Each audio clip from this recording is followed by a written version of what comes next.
Hello, pod lovers. Welcome to the See You Next Tuesday podcast that never comes out on a Tuesday. Yes, it's that time of the week again where you get to listen to Ken for 17 hours without him. Today, we have a special treat panelist for you.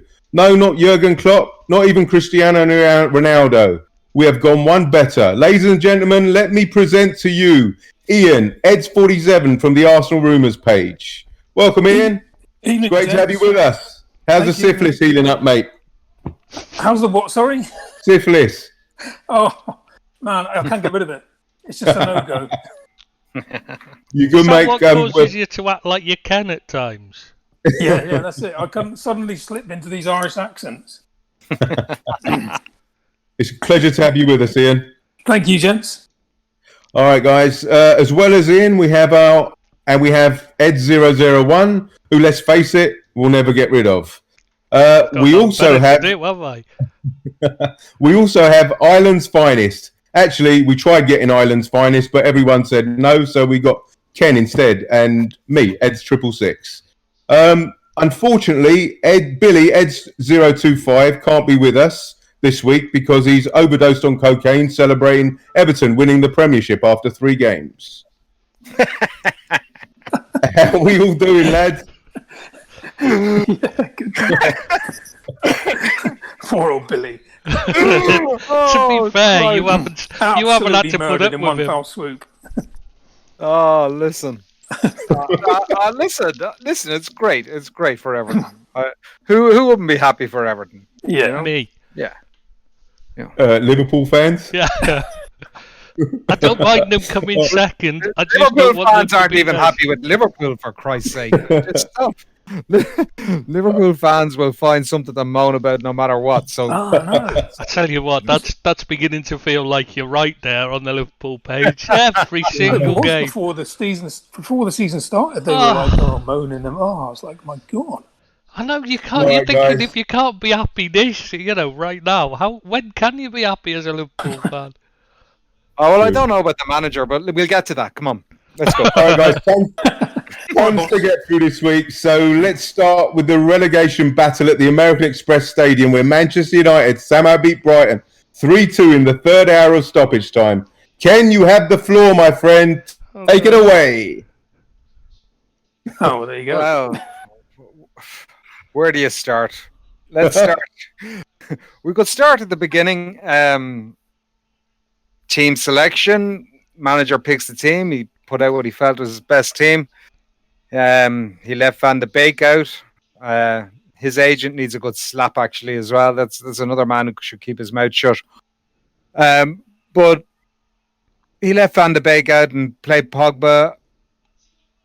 You know, he's trying to get minutes into Pogba. If he wants to get minutes into him, play him in the Carabao Cup, I would think, and keep him away from games that United need to win just for the moment until he gets some fitness. He certainly looks a shadow of the athlete he was a couple of years ago, and he's certainly not fit at the moment. And that, I suppose, impacted on his overall performance and the team's overall performance. Sloppy at the back. They hit the woodwork 5 times. Really should have been out of sight. You know, they got unlucky really against the run of the play. We're 2-1 up, and I just couldn't believe the last sort of 2 minutes they get the equalizer and the penalty situation. I'm just not sure about those penalties at all at the moment. Some of them are by the rules. Yeah, I suppose the referee had to give it. The fact then there was the confusion. Had he blown his final whistle and what were the rules and all that sort of stuff. And Fernandez does what Fernandez does with penalties. He's a good penalty taker. Well, He fall took over it and away. win them. Oh, sorry, Yeah. takes them. Sorry. Yeah, no, I think there's only one dubious penalty against him, to be fair. But he's he takes them well. You can't really argue whether it was or wasn't a penalty because the referee's reading some rule book. So all common sense seems to have gone out the window. For me, as a playing football, you don't want penalties like that. Although he led with the arm, it was very different to the Dyer one. Yeah. You know, it was a penalty, probably by the strictest. By the law, it's the penalty. It's as simple as that. Can and I that's just what the take you referee back has to do. one of your points, though, Ken? Yes, You mate. said about him playing Pogba in the Carabao Cup, right? You know, as a less Yeah. important game. But don't you think that's the only trophy you've probably got a good chance of winning this season? I don't So necessarily. It's the surely fourth. that'll be the one you'd leave him out for. You put in your best team there, surely. No, don't, like, you're being facetious there, Tris. But I mean, I'll allow you that one because, because I'm going to get stuck into big teeth when it's my turn. But he's look, I'm not happy with United at the moment. I'm not happy because 18 months in, I don't see any sort of team style of play or I don't see any of anything other than players that they've signed who are probably worse now than when they came to the club. I've no faith in the coaching setup, the ethos, the style of play, the patterns of play, even players' fitness. I don't see any energy and pace in the team unless Fred is playing, and then you don't want Fred playing because he's not very good at football, but he runs around a lot and he's energetic. And it's no coincidence the team were doing better when him and McTominay were there as poor players, but at least adding some energy and pace and drive into the team. I don't see it from Pogba. I don't see it at all. I see moments of brilliance that are even becoming less and less frequent. But I'm just finding it a really tough watch. Even when they were winning games last year and they went on a great run, you can't deny that 15 games. Some of the games, for maybe 5 or 6 of those games, they played really well as a team. But the last half dozen games last season, including the cup matches, they were just dire. They look tired, didn't falling they? over the line. They just look knackered. I don't know what to be doing because I look at other teams, and not only for now, I'm talking about like with in the middle of last season. There's just so much pace and energy in the play. Go down and watch Southampton play. You see players putting, real energetic and pacey performances in there, and I just don't see that even from our pacey players. Everything is just so slow and so predictable. And that's why when Fernandes came, there was a much greater sense of unpredictability because he could see things and make things happen, and he was flicking the ball here, flicking the ball there, and there was all of a sudden there was some unpredictability in their play. He was And certainly they a breath drove of fresh on air, and wasn't he? run. Yeah. Let me ask you, Ken. You're besmirching the coaching setup. When Ole got appointed, were you a believer or a doubter? I was a hoper, and I felt that he was on a great run. He was sure when he started, wasn't it just freaking purple patch? No. I'm talking about when he got appointed. Were you denigrating the appointment, or were you? No, appointment? I wasn't. When he was appointed as the permanent manager, I was of the view that we appointed him. Why appoint a permanent manager until the end of the trial period that's set? That's what would have made most sense to me. But when he was appointed, like, they were on terrific run, so no one really held up a great sense of argument against it on the United page. There was a few, but not too many. And but everyone, a vast majority said, "Well, hang on, wait till the end of the season and see if he can keep this up."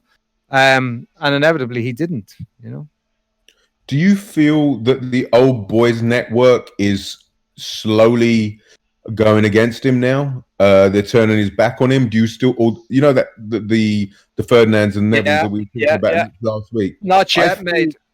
Yeah, not yet. I do you know what? I feel for those guys to a degree because there's teammates, there's mate, and it's very hard to call out your mate on public TV. Keane will call him out because that's what Keane does. He doesn't give a bollocks.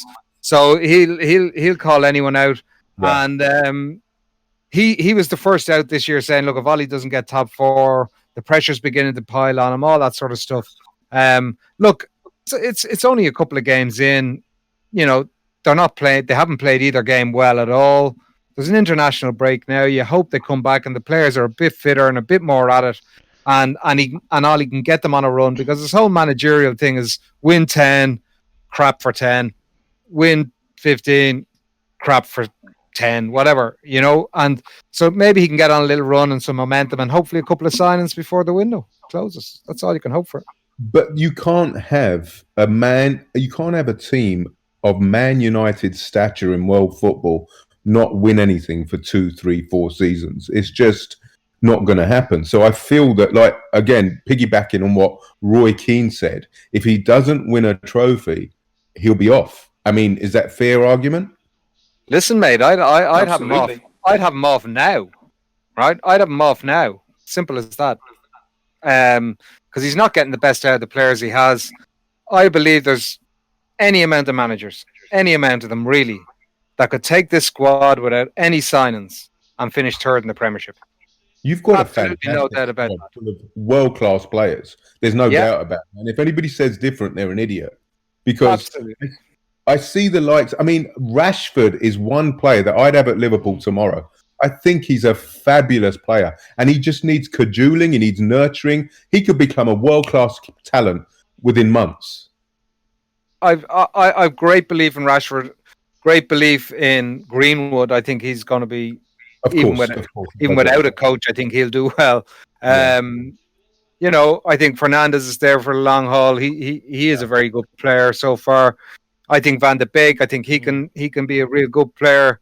But Wan-Bissaka, there's so much more in him. So much more. He's totally lost because he doesn't know how to defend in the system that they're using. That's what bothers me, because you watch him, and I've seen him play so many times.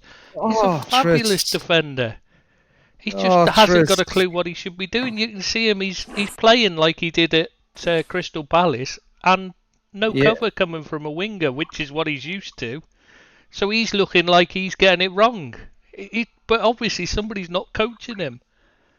Listen, mate, the same can be said for I don't give a crap.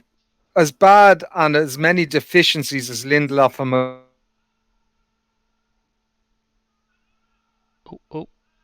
Has he broken his computer? Oh, have you all gone? Oh, don't tell me it's all gone off again. This is typical, par for the course, just as he's getting going. On Lindelof and Maguire, so I'll have to remember where we were when he comes back, and I don't know whether it's the internet's gone off or regress, and that has to be. Hang on, you're going to have to go back. When Ken started on Lindelof and Maguire, it went off. Okay. Sorry. Can you crack on about Lindelof and Maguire? Sorry, I'm just saying that with proper coaching, they do have deficiencies. There's no doubt as players, but all partnerships have deficiencies, and all centre halves in the Premiership have deficiencies. Well, most have big deficiencies, and you learn how to be a unit, and you learn how to complement one another, and that's done on the coaching pitch.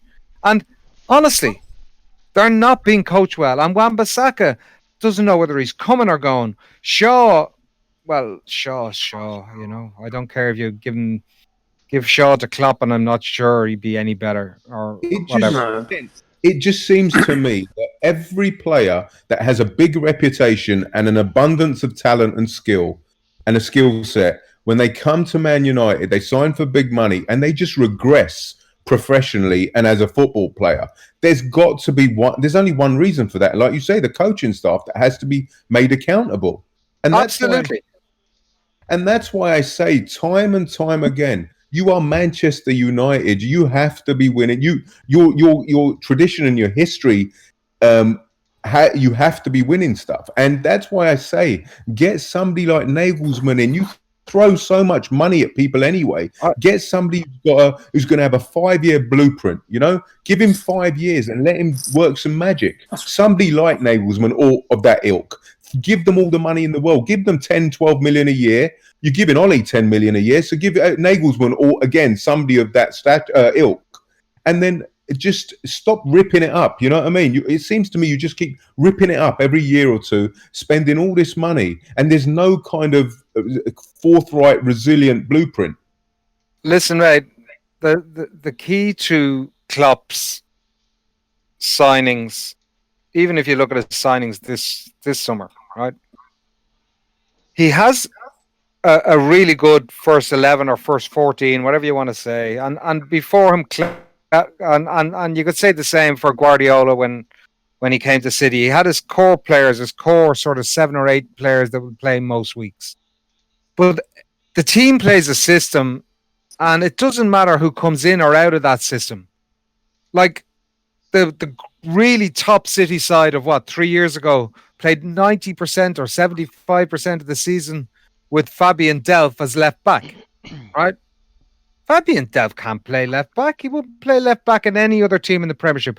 But because he knew the system and he knew his job and his role in the team so well and was so well coached and drilled into them, that when Robertson does have to take his rests this year, and by the way, I just think he's super, right? When he does have to take his rest this year, that guy they brought in will fit in really like a hand and glove into the team, because he will have been really well drilled and really well coached. And it's like a machine that, you put it down for a service, but it's still, it's still, when you turn it back on again, it just keeps going in this, no matter what parts you put into it, and that's what Ferguson had in his United teams in different eras. He 2 or 3 times where he had this team that no matter who played in it, and loads of players left United for what would have been reasonable money at the times, and you look back and you think none of them ever achieved what they were achieving at United, apart from really Ronaldo or Stam. And the reason for that is because when they play for Ferguson, or when they play for Klopp, or when they play for Guardiola, when they play for great managers like that, those managers actually have them believing and playing better than they are. And they're playing in a team system. And there's no team system at United at the moment. I hark back to what Ed002 said about two seasons ago, that Allegri was on the verge of being appointed, and there was a lot of fan kind of blowback, and he didn't take the job. And I just feel you missed the trick by not appointing him. That's actually not what happened at all. Right. And as Ed02 says it, they had agreed for Allegri to take over. Right. After Louis van Gaal's contract had expired, right? Right. But the fans were so irate with Louis van Gaal, right? And so fed up of him, and the football was so crap, that the board chose then to dump Van Gaal early. Allegri wasn't available. He still had his thing to do at Juventus. It came too early for Allegri and not what was agreed, and they appointed Mourinho. So Allegri then was out of the picture for any future appointment. But do you not think then, Ken, that was down to what the fans did towards LVG that obviously affected the other guy coming? Listen, mate, I don't mean that in any, No, I don't think it's the fans' fault. I would have been less vocal and less fed up with LVG than I am with Ollie, right? Mm-hmm. But there was loads who wanted LVG out, and I can't disagree with it. It was awful, no. Right? But I blame the board. But do you think that's what have a plan? If the board have a plan, you stick to your plan if you believe it's the right plan. But you don't listen to them. Like, seriously, lads, if a board is that weak. Oh yeah, I'm not disagreeing. I'm not disagreeing with that, Ken. Yeah. I'm just saying that obviously I think what potentially Edo2 was alluding to then was because of the way the fans were with LVG, and that then the board got rid of him because they would as you say, weak. That then ruined the chances of Allegri coming. So it did, yeah. It did, but I don't blame the fans for it. They're entitled to voice their opinion. No. But that's, I think, what Ed O2 was alluding to, as opposed to. Oh, he does, and he calls them toxic. And listen, half of that, I just ignore that sort of term. Really, it's because I think fans are entitled to voice their opinion, and if the board believe they have the right plan and the right vision and the right strategy, well, then they just got to tough it out for the 12 months until LVG does the stuff, pray it goes okay and they win another cup. And, don't capitulate.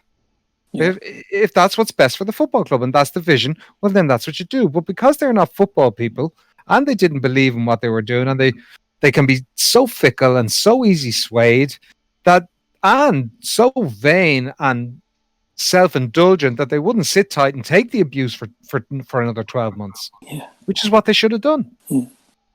I can't believe Tristan hasn't said anything 29 minutes. I'm just agreeing with Ken, so there's no point me adding anything because I'm actually agreeing with him and it's scaring me because I don't like it.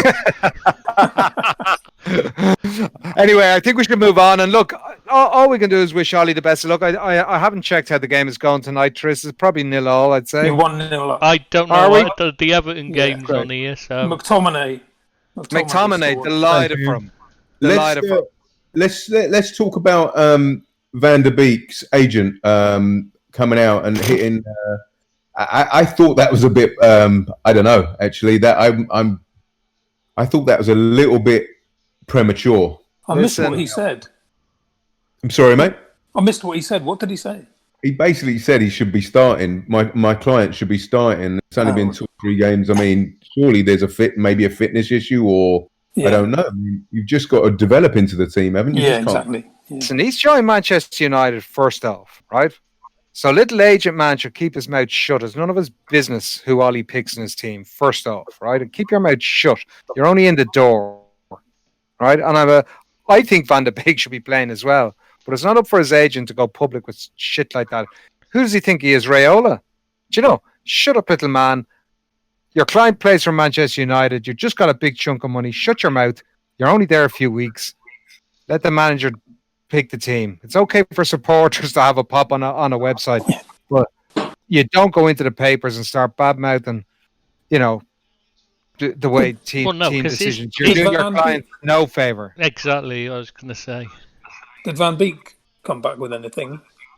No, and nor should he. He should keep his mouth shut and say nothing. It'll blow over. It'll be fish and chip paper tomorrow. I mean, it's a nonsense. Rightly so. The best thing for me about that game was Rashford's goal. He sat Ben White down 3 times. It was a thing of beauty. It was incredible. I love that player. I think he's got such a high ceiling. I really do hope he stays in that team. And he's a class guy as well, and everything else he's doing outside of the game. He'll stay in the team, and he will excel both at international and at club level when he gets a coach who knows how to make the most of his talent. I was genuinely just going to add that because I think he's got so much more to his game, I think, and it's not, there would be so much more benefit to United if somebody could bring all that out, because I think there's so much talent in there and he's such a cracking player. He must be thinking, what have I done wrong? Because he's got Ole at club level and he's got Southgate at the national level. I mean, he can't do anything. I'm poor guy because nobody's skills. He has the potential to be really good. And to be honest, he hasn't been at his best since he's come back from his injuries. In terms of, I'm talking about, after COVID and the third part of last season. He's been okay since the restart. He's finding his feet. But the team isn't playing well. So I was going to say the team isn't playing well. He's quite dependent on what's behind him to a large degree. But he is capable of doing stuff like he did the other day against Brighton, and I think we'll see more of that as the season goes on. I think having an overlapping left full would make a world of difference to him. Create all sorts of space for him. Like Shaw just runs up the pitch, goes so far, and then just stops and blocks all the space. Anyway. You're into Telles, aren't you, Alex? Telles? Yeah, I've seen him play at a lesser league, and he's smashing. His stats are unreal. But it is the Portuguese league he's playing in, and they're. But then Bruno Fernandes. It's a big step up, but he's a good player. Yeah, it's a big step up, but he's a very good player. So, but I don't even know whether we'll sign him. It looks like they will, but if they do, great. And then if they do, I just like to finish on United by just saying, if they sign Telles, a right winger, and there's talk about a striker, right? Since Ollie has come in, he will have brought an England goalkeeper back into the squad and given the world's biggest contract to any other goalkeeper, or to De Gea, bigger than any other contract in the world, right? He'll have a new right full, a new left full, a new centre half, 2 new midfielders, a new left winger, a new right winger, and a striker. Don't anyone come on blaming Woodward or Glazers or anybody like that anymore. Well, I mean, that's barely anything, isn't it? What's that, 10 players? I mean, that's what I'm saying. What's he supposed to do with that? It's unfair, Ken. He's obviously being handicapped. Unbelievable. And not only that, at least £500 million plus the 2 biggest contracts to De Gea, and if someone's mad enough to give Pogba another one, there you go. No one can say the board hasn't backed him. I mean, I don't get it. I mean, you've got Henderson shown he's good enough. De Gea's struggled for a few years now. There's been struggles with him. It's not like it's a recent thing, like people keep making out. So they probably gave him that contract to establish keep his value in the transfer market, but he had no value. Nobody wanted him anyway, so it was pointless giving him that contract. Yeah, exactly. You give a big contract to someone who's got lots of people sniffing around him. He didn't have anybody sniffing around him, so he was already on big money anyway. It wasn't like he was on nothing, and so you needed to give him a decent contract to keep him happy. Ollie doesn't give those contracts. Do you know what I mean? But he does say if he wants to keep the player, I'm sure. Yeah. So look, he keeps kicking him though, doesn't he? Let's move on from United because or whatever it is, 40 minutes in, and you'll have lost all your listeners from all the other beautiful clubs. I'm sure there's Liverpool supporters I don't know. All the Liverpool fans will be enjoying you moaning about United. Listen, I do it for their pleasure, and I'm sure Ian and all his fantastic followers on the Arsenal page are looking forward to him supporting and explaining what went wrong last weekend. I don't want to put you on the spot, Ian. I know you're shy, but it will be your turn eventually. Guys, shall we crack on to the West Brom Chelsea game then? Which, guys? Yeah. Sorry, yeah. Yeah. Shall we move on to the? It's enough of the. I think. Post-mortem. Let's move on to West Brom Chelsea, which ended 3-3 at the Hawthorns. Chelsea were 3-0 down at half time. That was incredible, wasn't it? Yeah, absolutely. Do you want to take it away, Ian? Well, no, it just was though, wasn't it? It was like you couldn't believe it. I think I missed the first half because I was working the weekend. I only caught the second half, but I think it was something like 30 odd minutes. They were 3-0 up, if not less, wasn't it? Yeah, and they were kind of all over them, weren't they? It was just Chelsea were a mess. And then last night as well. Oh, against Tottenham, yeah. Yeah. The fans are starting to turn. Yeah, really? Yeah, they're starting to. Just a few. Oh, I love that. I think there's been some doubters from the start, though, wasn't there? Because I don't really think he set the world alight at Derby, did he? No, they spent obscene amounts of money, and he failed to get them up when they should have walked it. He sort of blew it, I think, and they got to the playoffs, and it did go up. I think Lampard is in a similar situation to Solskjaer to a large degree. He has not great experience. You might add Arteta into that again. Yeah, and Arteta probably in the same boat, and we may see it with Pirlo, although Juventus are sort of on a different level, they're not trying to build a team with a young manager, so it's different for Pirlo. But I think you could put Arteta, Lampard, and Solskjaer all into the same mix. I just think Lampard is a slightly better chance, simply because he has a better structure above him. I think what they're trying to do at Chelsea, I don't know what their expectations are for this season, but anybody who knows football would suggest that bringing sort of 5 or 6 players into a team, like into a first team, and they're all really first team players he's been signing in the main. It's difficult to gel quickly, you know. Alonso probably wasn't given a rat's arse for the first couple of games because he knew he wasn't going to be there and Chilwell was going to take his place.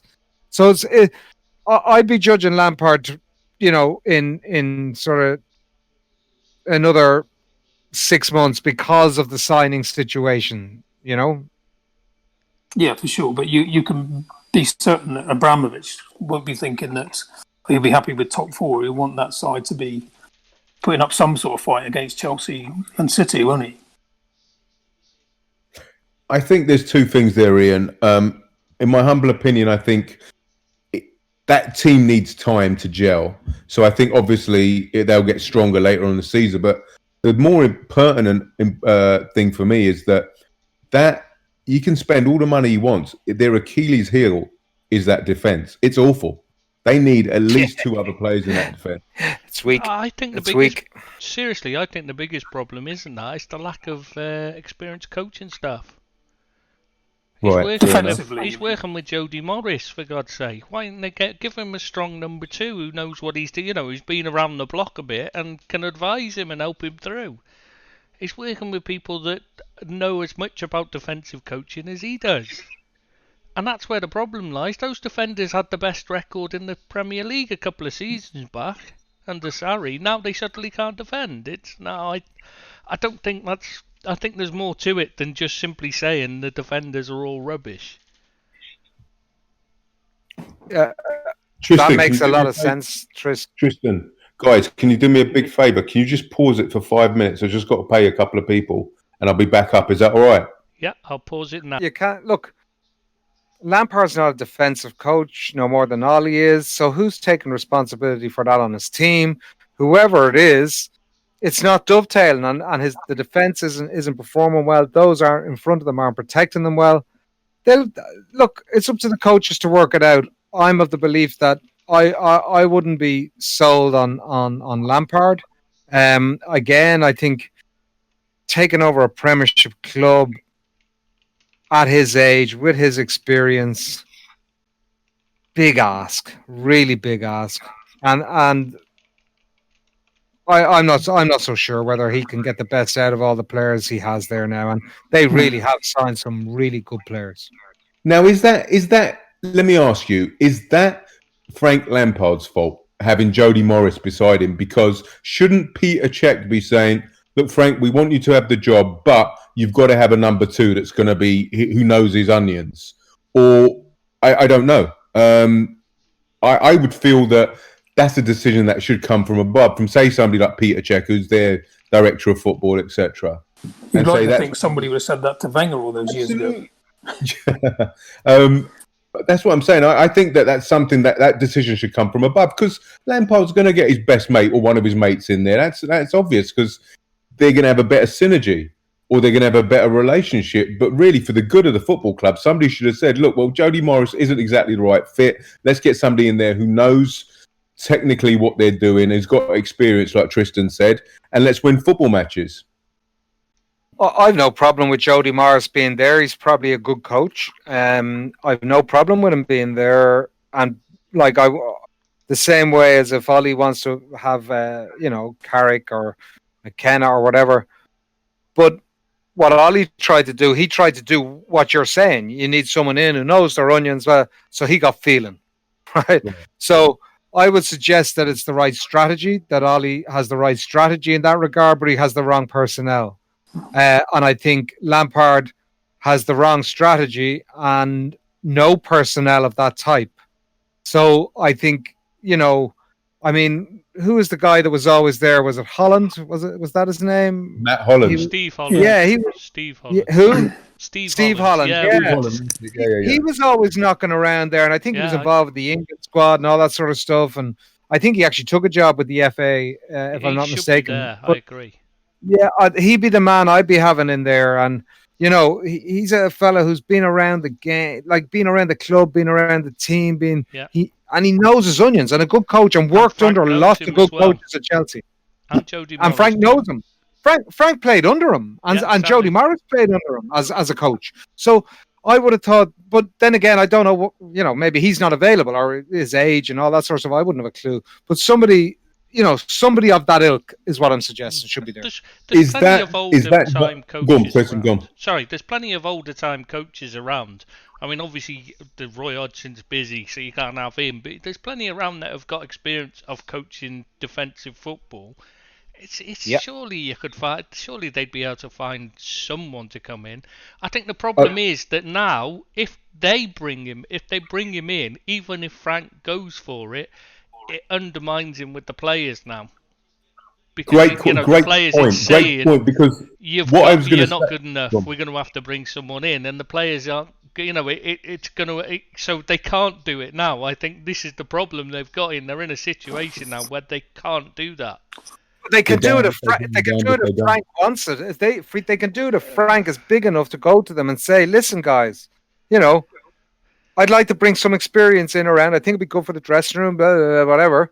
And goes to check. And this is what I want. Then the players would turn around and say, "Yeah, well, we didn't think you knew what you were doing." Sort of thing. It sort of lowers him in their eyes as well. You know what I mean? I think you'd have to be pretty shallow. And I know players can be pretty shallow and fickle, exactly. But I think you'd have to be pretty. But I think you'd have to. I think people see past that. I think there's, if I'm a player in that dressing room, I'm thinking, with Jesus Christ, he could see what we all saw. Brilliant. He's got someone in to help us. Yeah, well, that's what you hope they'd think, but yeah, I think all footballers essentially just want to win football matches. So.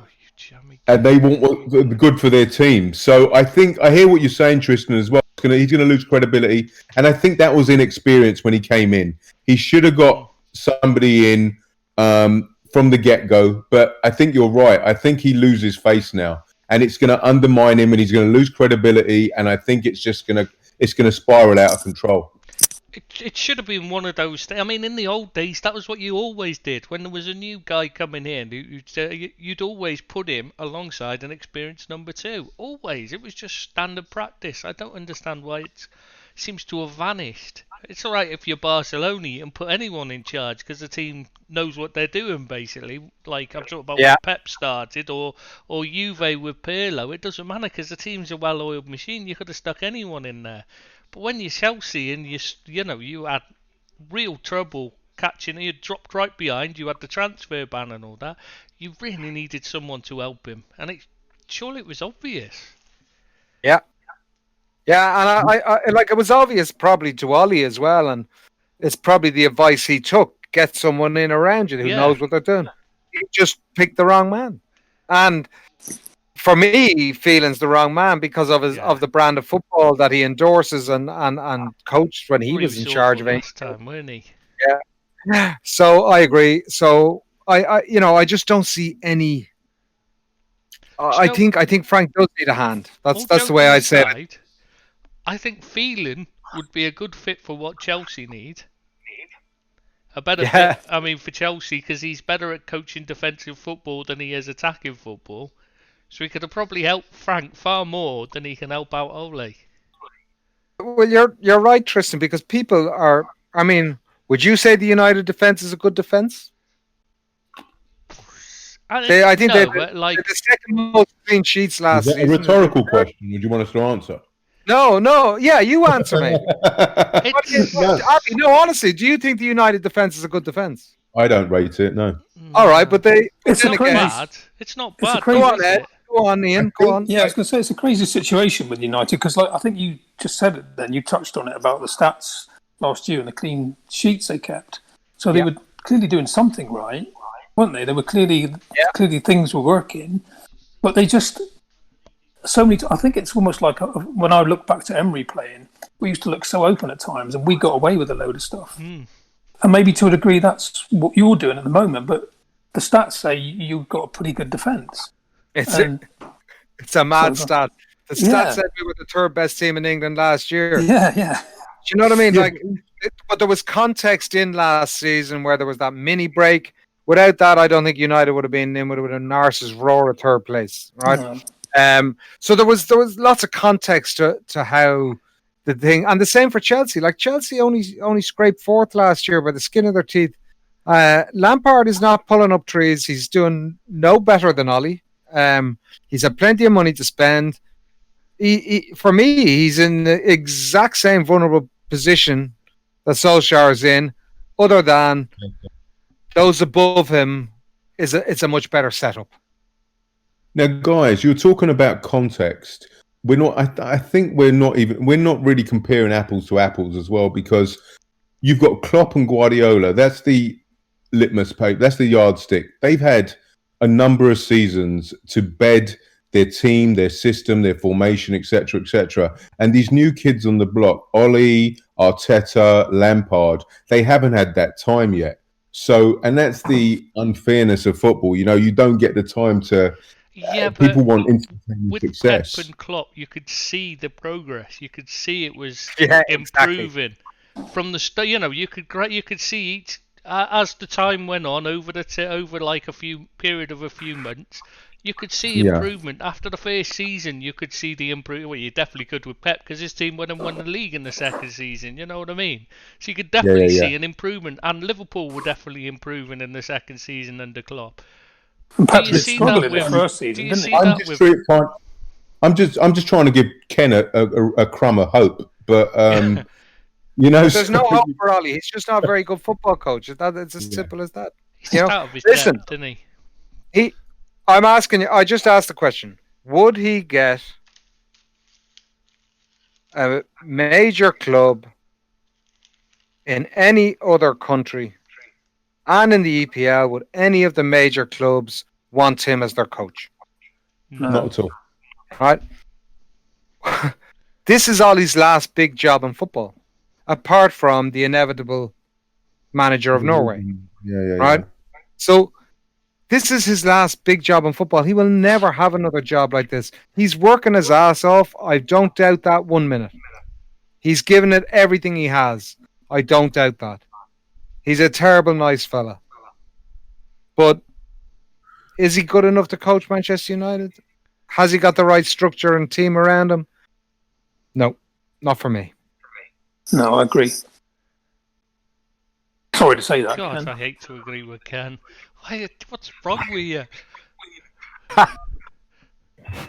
Yeah, I know, Tris. It's worrying. Who's up next after Chelsea? And don't be saying we're the same person next, Ken.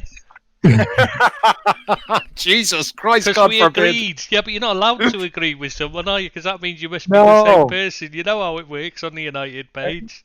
Yeah, but if you're in the cool gang, it's okay.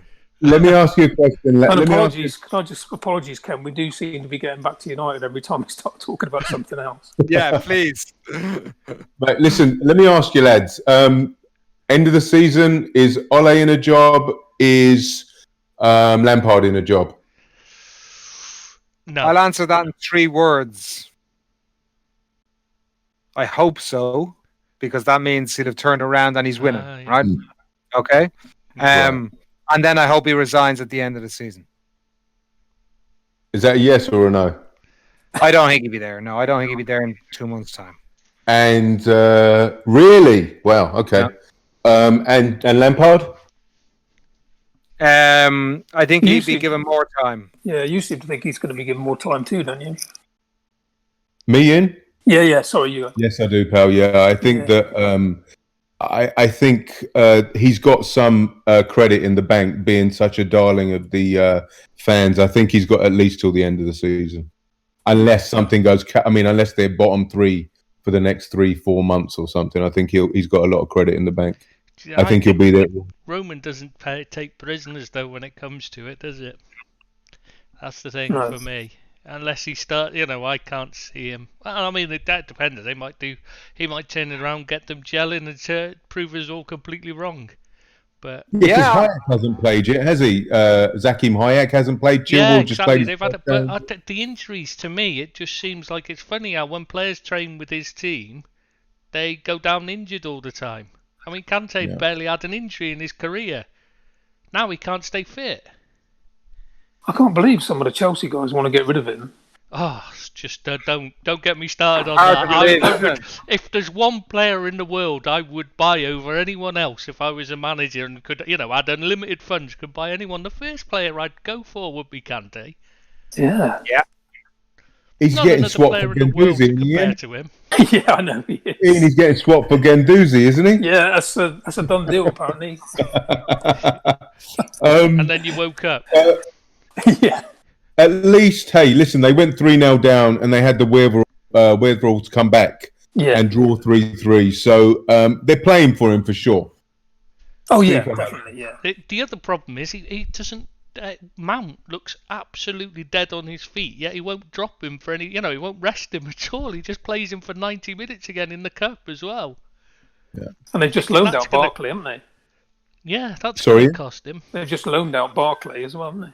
Yeah, but I don't know. They would attitude him. I'm not really a fan of this, if I'm honest. Yeah. I mean, and the other thing is they're loaded with great players. I mean, just some super talent in that squad. I just don't see how they will have a bad season because they're lacking a defensive midfielder. Because Kante, for all everyone keeps calling him a defensive midfielder, he's not. He's a central midfielder, box to box. You know what I mean? He goes everywhere, but he doesn't sit. They needed someone to sit in front of the defence and just protect him. So what did they do? They loaned out the one player they had who could play there, Ampadu. Bizarre. I know. And he's doing really well for Sheffield United, even though they're struggling. Yeah, Ampadu you're talking about. Yeah, Ethan Ampadu. Yeah. Or Ethan Ampadu. Yeah, it did seem, because he was having rave reviews as well, wasn't he? So it just seemed... And he cut his ear. Yeah. Maybe that's it's just not a big enough name, I guess, is it? Maybe that's the problem. They wanted him to look like David Luiz, and then he doesn't look like him. They don't want him anymore. Obviously got an attitude problem, has he, cutting his hair? Yeah. Guys, shall we move on to Fulham versus Villa? Do we have to talk about Fulham? Because I've got nothing good to say about them. I like the club. This is the thing. It's such a nice club, and Scott Parker's such a nice guy, but they're fucking atrocious. Awful, aren't they? Did anybody watch the match? Yeah. Good. I'm glad to hear it. Because for me, the most fascinating aspect of this game was obviously Fulham lost 3-0 at home to Villa. And the owner's son, Tony Khan, tweeted apologising for the defeat, and the players and the Fulham manager, Scott Parker, saying the tweet was unhelpful. Now, first thing, I have no problem with Tony Khan apologising for that abject performance, because someone at the football club actually took some accountability and spoke to the suffering fans. Well, did you hear what Parker actually said? He said it was unhelpful. Performance was good. Yeah, but exactly. That's unhelpful, saying that the performance was good. That's the unhelpful bit. And number two, I don't know many owners that would come out and actually apologise for a performance. So I commend him for that for sure. Also, in my opinion, Scott Parker is a dead man walking, not only because he's got a bad football team, but that owner, Shahid Khan, is a very, very nice human being by all accounts. He does a lot for charity. He's a massive philanthropist. And he's a great owner, like we were talking about last week, about he owns the Jackson Jaguars and their fans love him. But he doesn't take fools gladly. And honestly, I think, and he's a businessman first.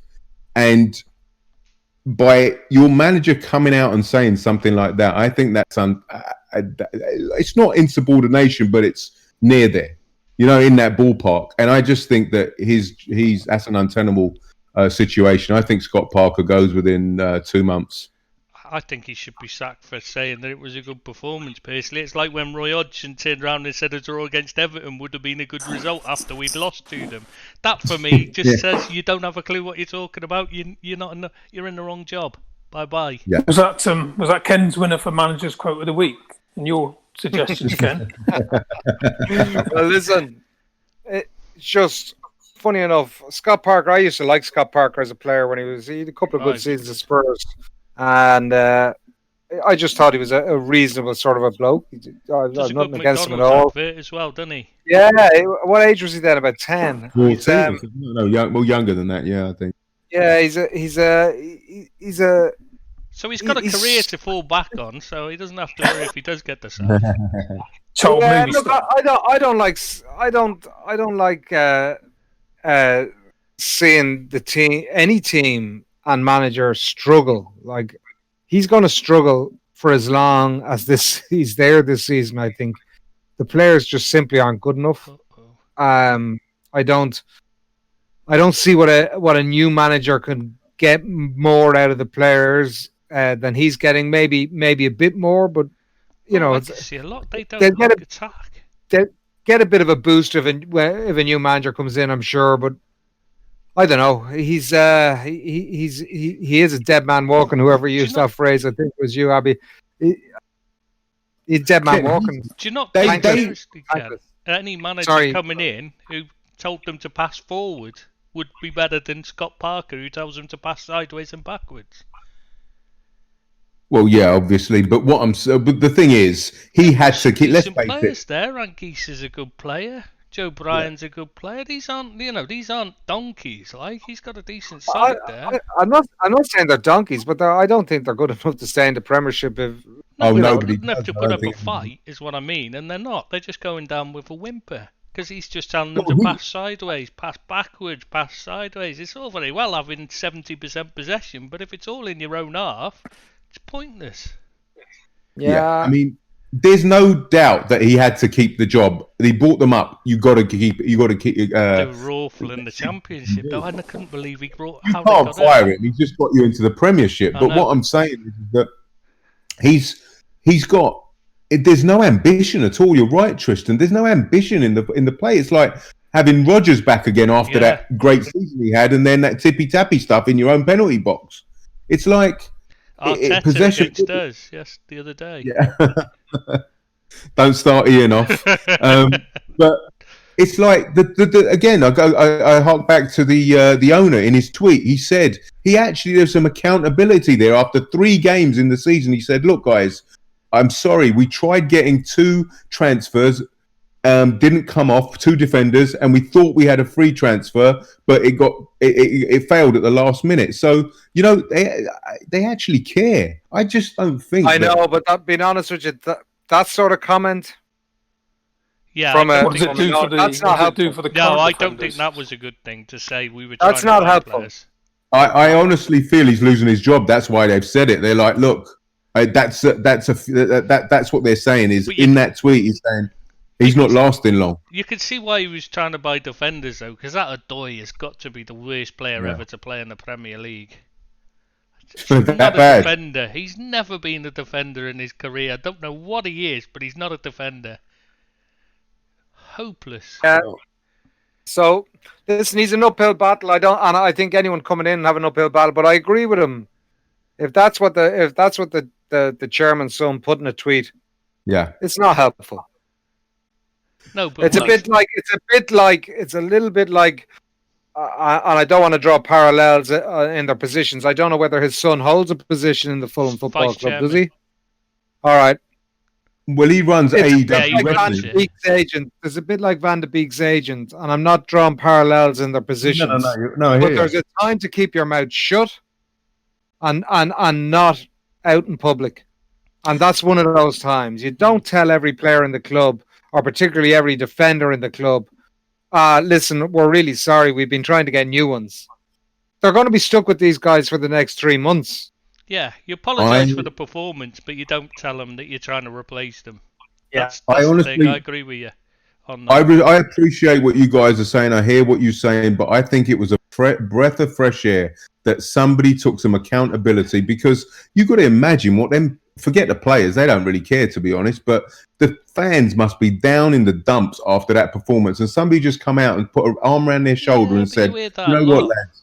I mean, how many times after a bad performance, people like the play. I've known of where clubs have either made, or sometimes the players have done it off their own back, paid for the coach ticket away fans when the team's had a bad performance on away games. That happens a lot. The difference is it's not normally the chairman having to say it. The players normally come out and say it themselves.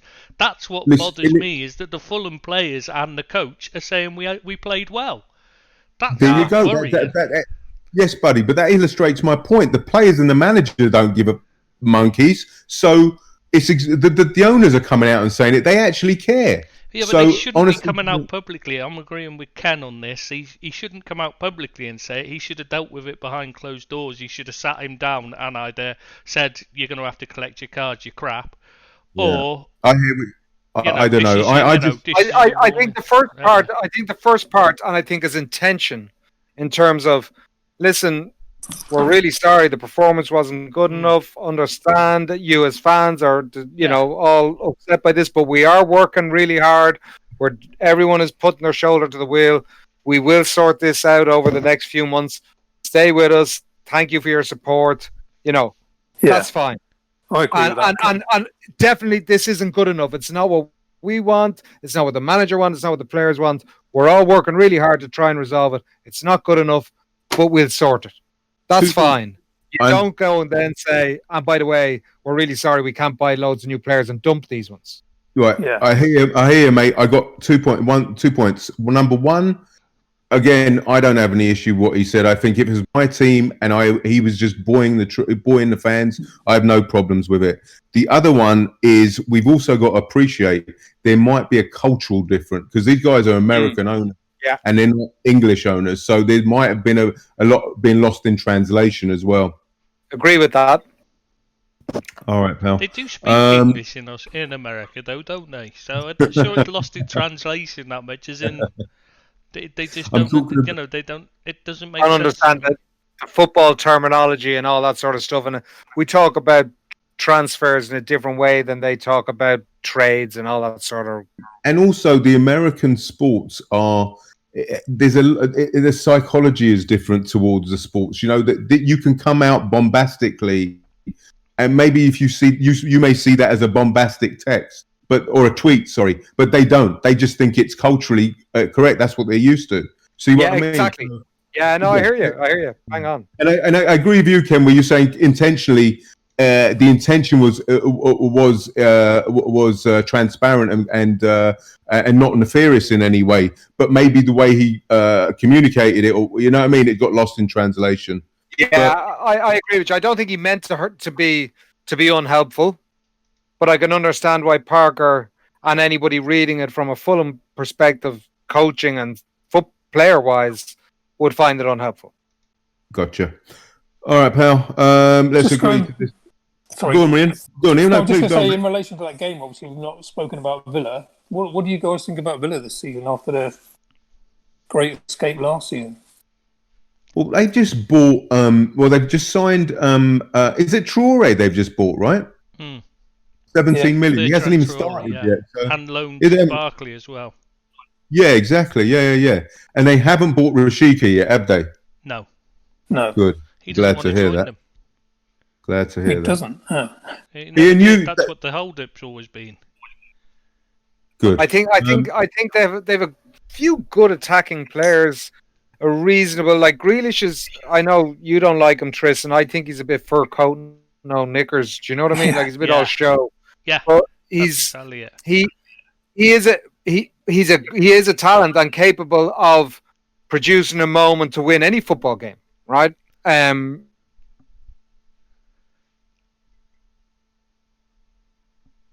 Oh, don't tell me you've gone off right now. Or is this just a really long pause while you gather your thoughts? Why does this keep happening? It's the server thing's not right.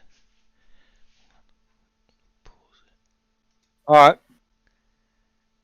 Yeah, I think Grealish is a bit flash in the pan. He can produce a moment in any game of football that will create a goal. There's no doubt about that. They have McGinn, solid. Barkley's come in, so he's of a higher caliber than what they had before. Hurahan's a creative player. Keeper, 25 million Watkins as well, didn't they? They signed Matty Cash from Matty Cash as well. Yeah, you're right, Ian. Yeah, like they've spent money. Just centre half. I think they're not. That'd be suspect. Well. Keeper's a little bit suspect. Yeah, defensively.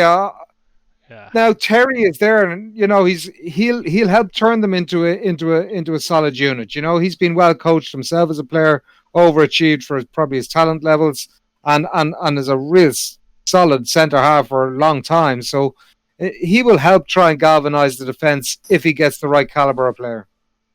I'm looking forward to the Traore situation, because from what I gathered, is it Lille came from, correct? I think so, yeah. Yeah, they couldn't wait to get rid of him. Yeah, they couldn't wait to get rid of him because they just said he had 2 or 3 amazing games and he was crap for the next 20. Yeah, so it'd be interesting. Yeah, it'd be interesting to see what happens. What's your man? The City signed Joe or Fred or what was his name? Joe, the Brazilian. Yeah. Joe Brazilian. Yeah, Joe, was it? Joe. God, he was off. Yeah. Oh, that's years ago, wasn't it? Yeah, but that's when they were just wanted anybody and were just stupid money for him. Trying to build a, a tradition. No, not a tradition. A a fan base and that. You know what I mean? And make themselves into a big club. So they had to buy big signings. Yeah, but God, he was the worst ever, wasn't he? Oh, he was awful. He was even shocking on loan for. He wasn't even good enough for Everton. That's how bad he was. Yeah. What do you guys think of Smith, the Villa manager? Just quickly, sort of. Hard to tell, isn't it? Good question. He worked at Brentford, and they have a setup that he just has to coach. He doesn't have to do anything much other than just, coach the players to play the system that's there already. So he's taken over a well-oiled machine that's already playing the system. So until he's gone to Villa, we really haven't got any idea of how he can manage.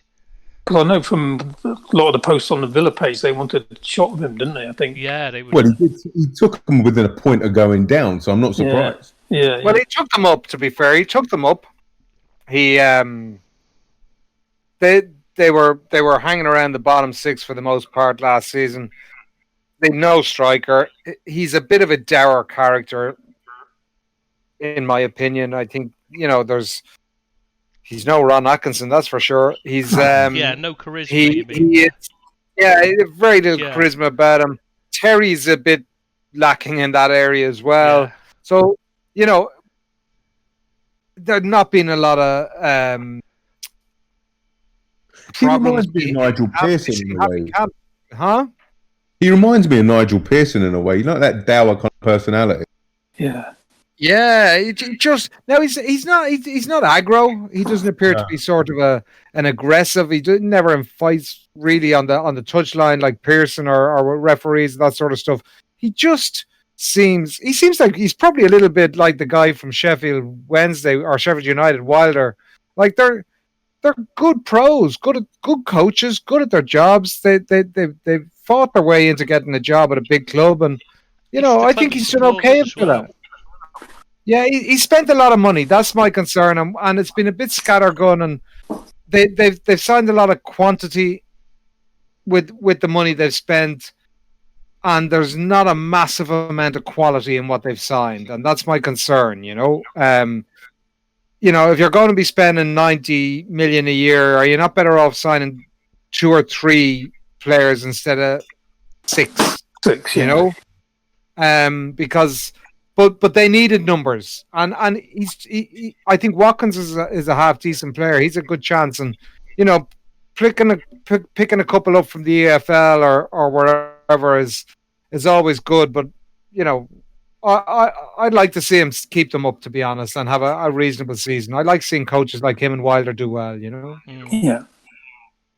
Do you think that if it all goes south for Dean Smith, that they will appoint John Terry? I would have said so, wouldn't they? Wouldn't you think he'd be? I would have thought that was He'd be tarnished if they sacked Smith, though.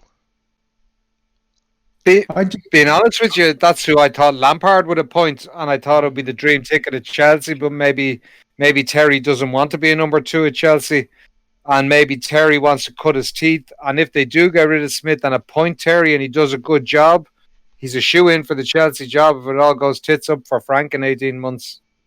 True. I just think that they're too. I think the two of them wouldn't make a good team because I think they both see themselves as number ones rather than nobody wants to be a undermine or a number 2 to. That's what I said. I don't think Terry would be interested in being a number 2 to Lampard or Chelsea because he'd always want Lampard's job. Well, they trust each other with each other's wives and stuff. That's another consideration. Did you say lives or wives? Wives. I wouldn't ask one of them to mind me dog outside the shop. Like he'd be, they'd be gone down the road. No, I think it's I think Terry, if he gets the job when if Smith is fired and it goes wrong for Smith and Terry's appointed and it goes well for him at Villa and it's not going so hot for Frank, Roman will be thinking, I picked the wrong one, And do you think that will happen, Ken? Though, do you think that if Lampard messes up or it doesn't go right, they'll go down that route again, like an ex-player? I'm not so sure. No, I don't. If Terry had a successful 18 months of Villa behind him, absolutely, because the fans will be bawling for him if he does. Pochettino's still out of work. Yeah, for good reason. Yeah, he's waiting. He's waiting for the PSG job, is he? Looks that way. Is he? Yeah, Tuchel has got to be on his way there soon. How I would is have thought. Tuchel still in a job? He's in crutches at the moment, but yeah, you're right. He's a clown. It's a funny one. Anyway, sorry, we're digressing again, aren't we? That's all right. Sheffield United. See, Ian, where have you been all our lives? See, this is the direction we need. We always digress. We never stick to topic. Absolutely, and that's a really good question, actually, because the Wilders and Dean Smiths, I sort of have a grudge and respect for these guys that have learned their trade and they've gone out. Brighton as well as another one. Yeah, absolutely, and love. We spoke about him last week. Love seeing them do well. I really do.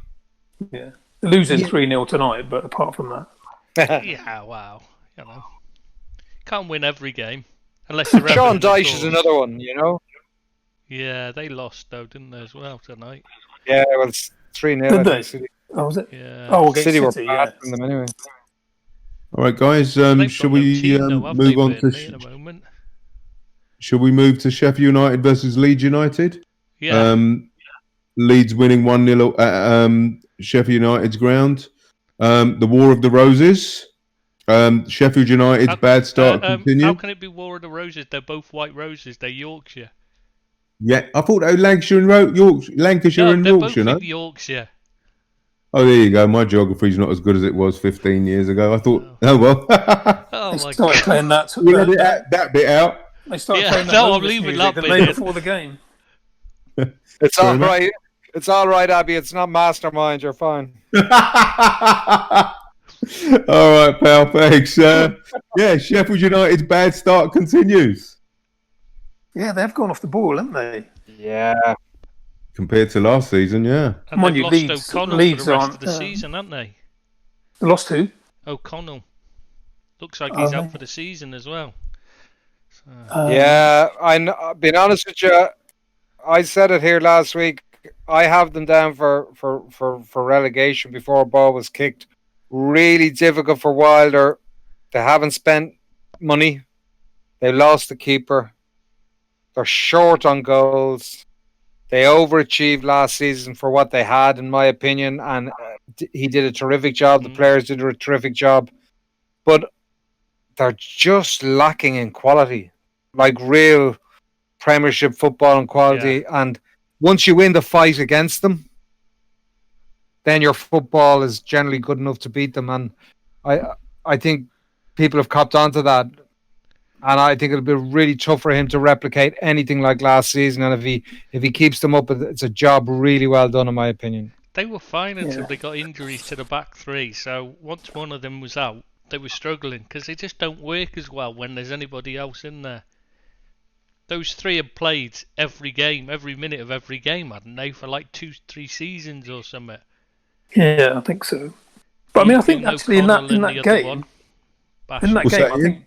So I was only going to say I wasn't sure in that game whether Meslier was man of the match, the Leeds keeper. Yeah, I know he made a number of cracking saves, so but they can't have been. I didn't actually see the game myself, but they can't have been too far. I can't think I called it on Match of the Day. Yeah, he was excellent, Meslier. Yeah. And Leeds fans were raving about him. Yeah, I remember he came in last season in a cup game. It might even have been against us, wasn't it? And he had a stormer, and that's kind of where he progressed from. Because prior to that, the Leeds fans were pulling their hair out with the other keeper, whose name escapes me. One who got banned for racially abusing someone, and that's made him captain. That one. And it made him captain. Yeah. Yeah, that was a bit of a shocker, wasn't it? Yeah. But then. Sorry, lads, I went quiet for a minute there. I was just reading the Man United thing, and it said Pogba scored a free kick. I couldn't believe it until I read the report and saw God's deflection off the wall. So now, man, it all makes sense. Sorry. Sheffield United about to spend some money on Brewster, aren't they? Bad move for Brewster. Bad move for Brewster.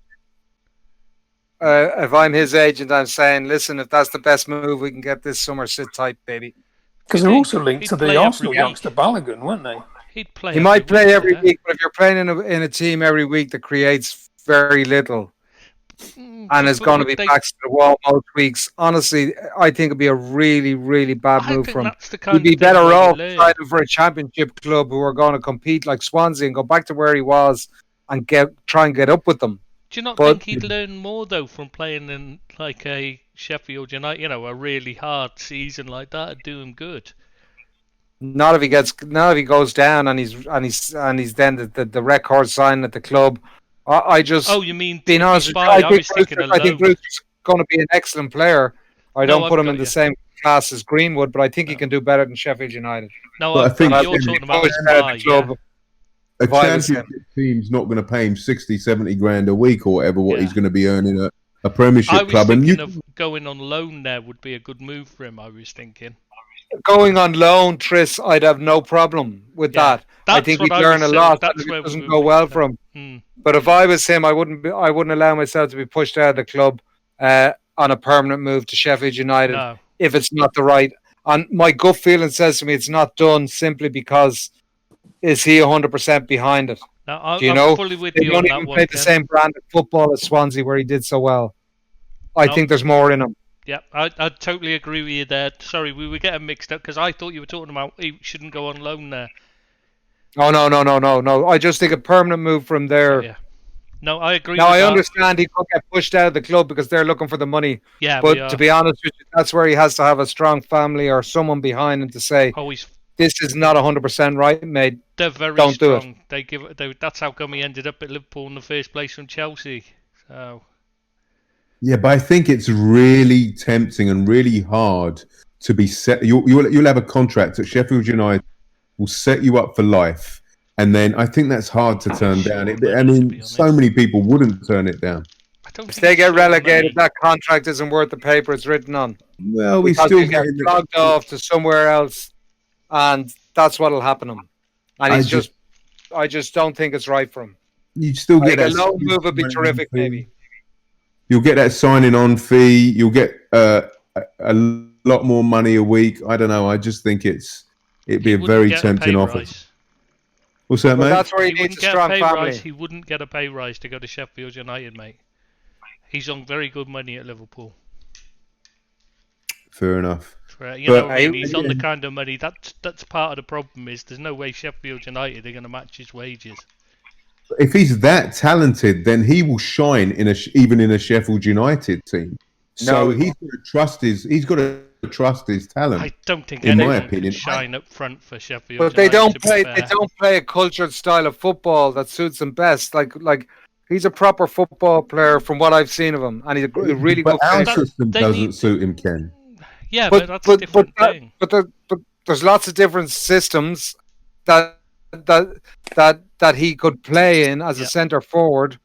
That he'd be involved in the game a lot more. Sheffield United, he's not a battering ram type guy. Yeah. Absolutely. I just think Brewster is in unfortunately for him, he's in an unfortunate predicament because we clearly need the money, right?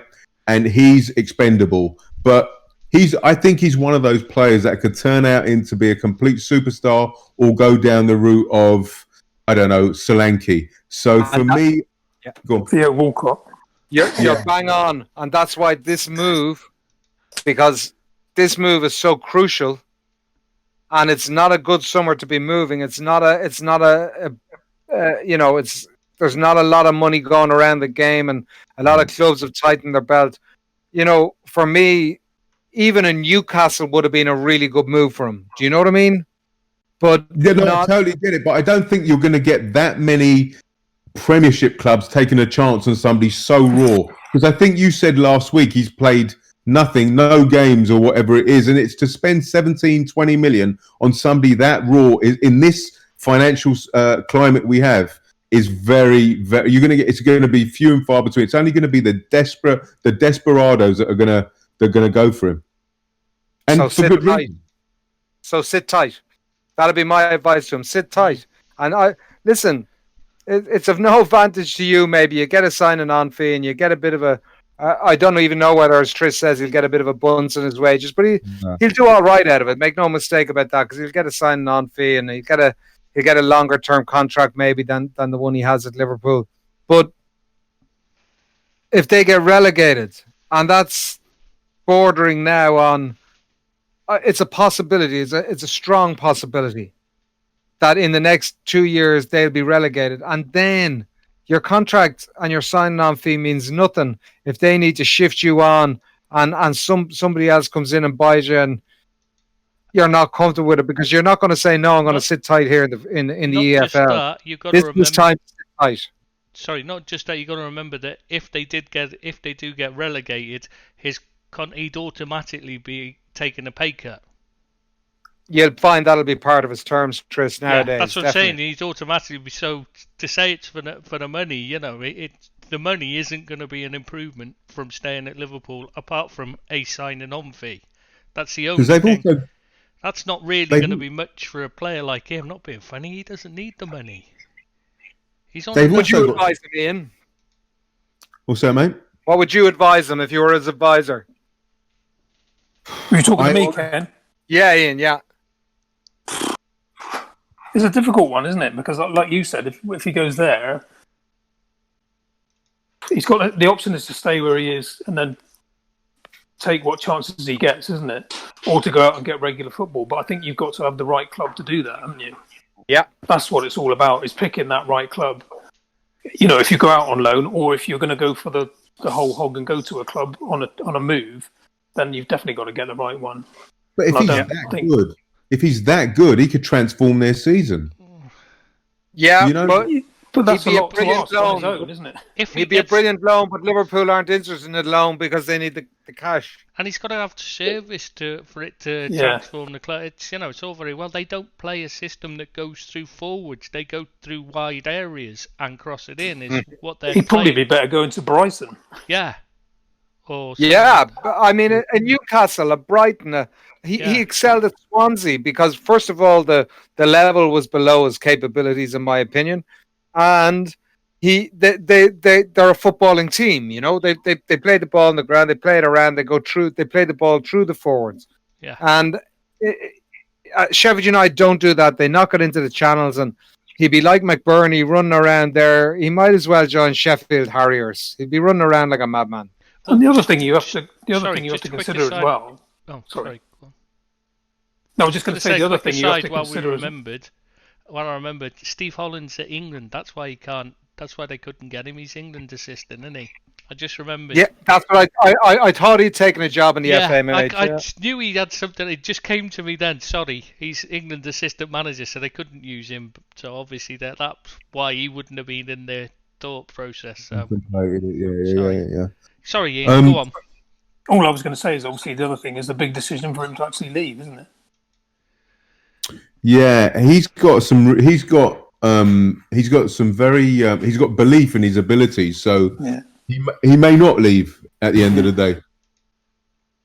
I hope he sits still. I think there's more in him, and I think he maybe he just needs a year to see if he can develop his game into more of what Klopp is looking for as well. He has improved in that respect. He's very unfortunate. He's in that kind of no man's land, abyss situation where the COVID's really messed him up. Because I think if it wasn't for COVID, we wouldn't get rid of him, keep him on, or loan him. It's not just that. He was unlucky because he would have had a chance if he hadn't had a bad injury that cost him a season. That's what's ruined his, cost him a season and a half, really, because like the first half of last season, he was just wasted in reserve football. That's what's cost him, because he would have had a chance of getting into the team before it were. Now it's a league title winner, a European champion, a world champion. It's suddenly a much more difficult prospect to change it to bring in a young kid like that. So let me ask you a question, Tristan. Do you think come October the 5th, Rhian Brewster will be at Liverpool Football Club or somewhere else? I think somebody will come in and make a good offer and take him, because he's too good to be sat on the bench watching. You know what I mean? He's not even sitting on the bench at the moment, is he? Is that a mistake on our? Is that a mistake on our part, or is that he's too good to sit on a bench? But he's not, for most clubs. But you look at the players we've got. I mean, he's not. He's got to look at what's ahead of him. Yeah.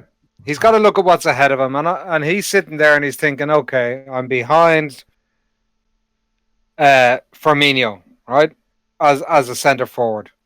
When Firmino's injured, they may go with Origi, or they may put Salah in, or Minamino. Yep. And there's so many combinations before they'll resort to him. Yeah. His path is blocked there for the medium term. A move is what he needs, but for me, Sheffield United is not the right one. As you say, there's lots of good clubs, but they just might not come in from this summer. And my advice to him is to sit tight and bust your ass to try and be what Klopp wants you to be, and see if you can make your dream come true there, and give it one last shot. That'll be my view. Yeah, me too. Okay, Leeds go marching on, lads.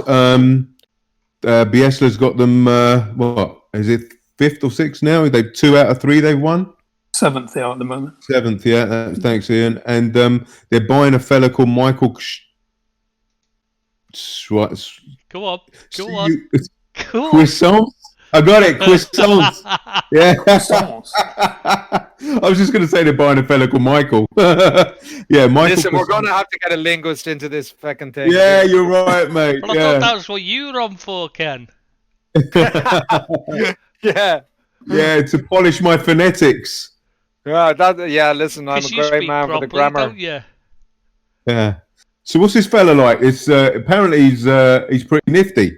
The guy from Bayern. He's only played 15 games for him though. But they rate him highly enough that they've got a buyback clause. They love him. So. I know nothing of him, to be honest. No, so likewise. I can't comment. He came from. They had to persuade him to let him go, and they would only let him go with a buyback. That gives you an idea how highly they rate him. Yeah. Where does he play, Chris? Sorry. I'm sorry, mate. Where does he play? He plays in midfield. He's central midfield. He's they've likened him to a Mesut Ozil type player. And what stays at home on £350 a week? I was just thinking. So what is this Fortnite player or football player they're liking him to? Because Ozil's a world-class Fortnite player, isn't he? Oh, probably. Wouldn't surprise me. No, I think. Listen, I love Bisela. I love the way his teams play.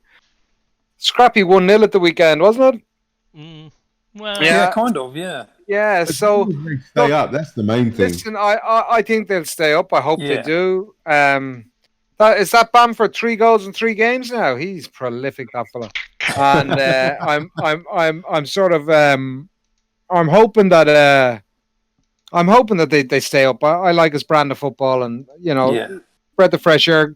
Lots of good young players in his team as well, and I just like the way they go about their business on the pitch. And it's like they kind of punch above their weight, don't they? To be fair, in the way what you would consider the quality of the players in the team, the way they play and how they get on.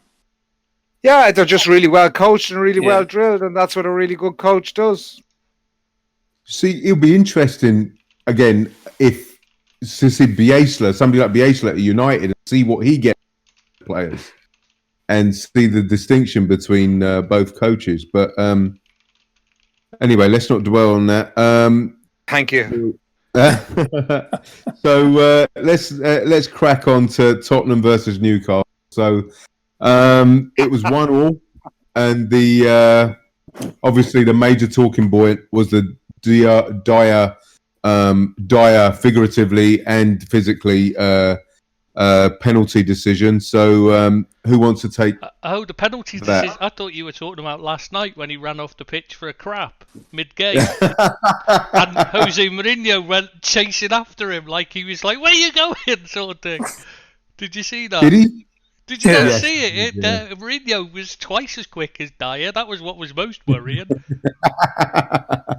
Unbelievable. I've seen it happen a couple of times actually over the years, but it's I've never seen the manager chase him into the changing room.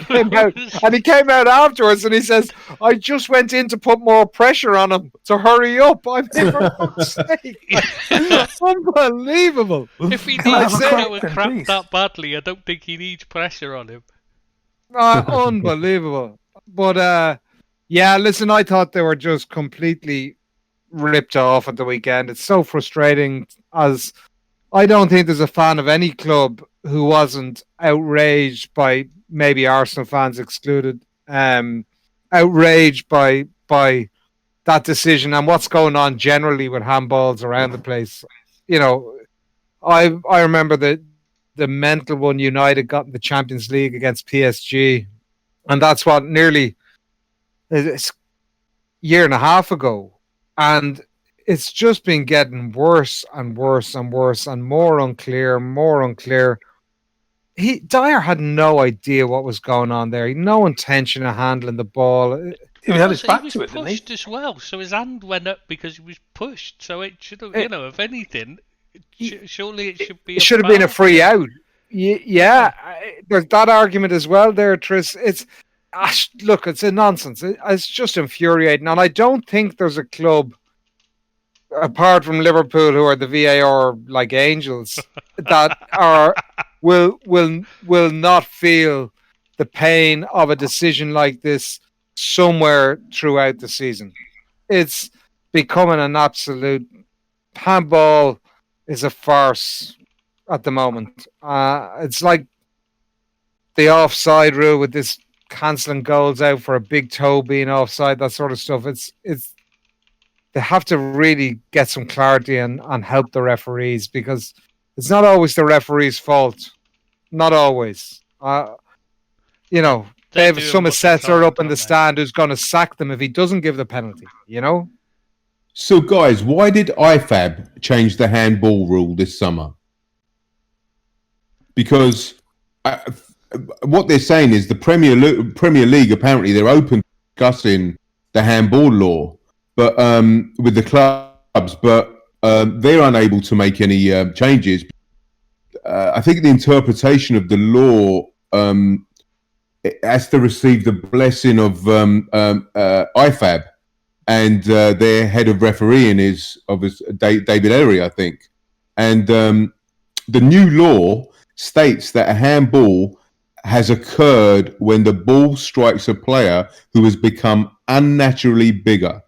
And that was introduced by IFAB in the summer of 2019, but PGMOL delayed its implementation into the Premier League because until this season on the recommendation of Riley.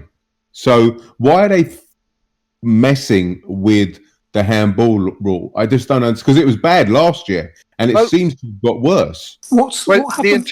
Sorry, go ahead. I was just going to say, what happened to did they get rid of this rule with the handball leading up to a goal thing? Well, they modified it, Ian. So they messed it up even further in I think most people's opinion. I just don't understand how they can think they've sharpened it up or cleaned it up in any way. It's even got even more cloudy now. To be fair, is that the correct wording? Sorry, go ahead, Tris. No, I was just going to say the one thing they've done is they've stopped it from being different for defenders and attackers. You know, if it's either a handball or it isn't, whether you're attacker or defender, that's what they've done to clean it up. I mean, who scored it? Who scored at the weekend from the handball? Someone took it on their chest, it hit their hand, and it bounced to somebody else, and they scored. Is that Jota? Yeah, I think it was Jota. No, it wasn't Jota. It was one of the ones during the week. Jota's was never clear cut for me. It could have possibly goal, wasn't it? Hit his bicep, but who was it? I can't remember who it was. Anyway, someone took it on their chest. Definitely hit their arm in the build-up.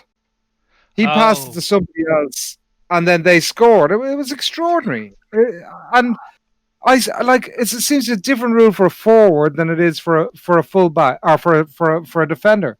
But Abby, did you read out the words that said, "If your arm make you unnaturally bigger"?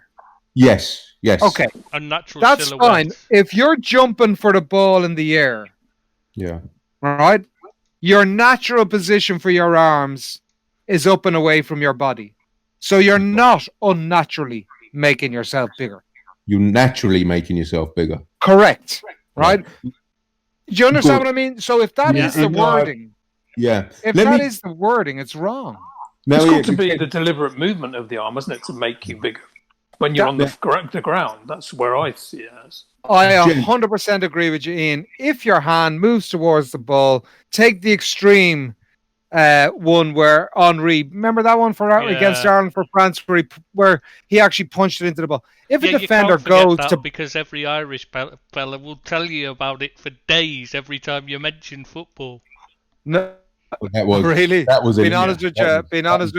I kept telling everyone I'd have done the exact same thing if I had seen him. So, at this juncture, let me read out the laws for you. It's a good time to do it. It's the 2020-21 IFAB laws concerning handling the ball. It is an offence if a player deliberately touches the ball with his hand or arm, scores directly from hand or arm, creates goal-scoring opportunity immediately after ball touches their or a teammate's hand or arm. Also, touches ball with hand arm when hand arm has made body unnaturally bigger and hand arm is above beyond shoulder level unless player deliberately plays ball which then touches hand or arm. Seriously. Like, you want to be good to understand all that, but really what it's saying is if your arm is away from your body and is above shoulder height, it's a definite penalty. Look, they're making too much out of it. Leave it up to the referees, and if he feels that someone's gone to deliberately handball. But where I do feel sorry for a situation is if, for example, if a defender's going to slide tackle somebody and they've cut the ball back behind them and it's going to a forward and the defender's arm catches it. He hasn't deliberately done that. So is that a handball if it stops a certain goal? I think it should be left to the referee's interpretation as if that didn't hit his hand, would they have scored? Or would they have had a chance? And if that's the case and they've gained an advantage from an accidental handball, well, then it's still a penalty.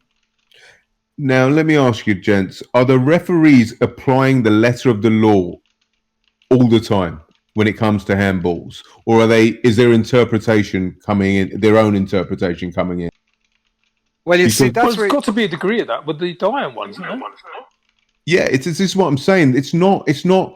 There's a grey area because everybody knows they either do it to the letter of the law or they have some some interpretation themselves. It's really cloudy, and it's just that's what they're doing with offside. Offside now is to the letter of the law, and they're drawing silly lines on the pitch, which are saying, the guy's toe is offside, or his shoulder blade is offside, or whatever, his knee is offside, and they're not giving goals because they're applying the letter of the law. So if you're not, I think the referees, when they're given the opportunity to check it, like he was on the screen, he knew he had to apply the letter of the law, because some assessor would probably demote him to the EFL if he didn't give the penalty.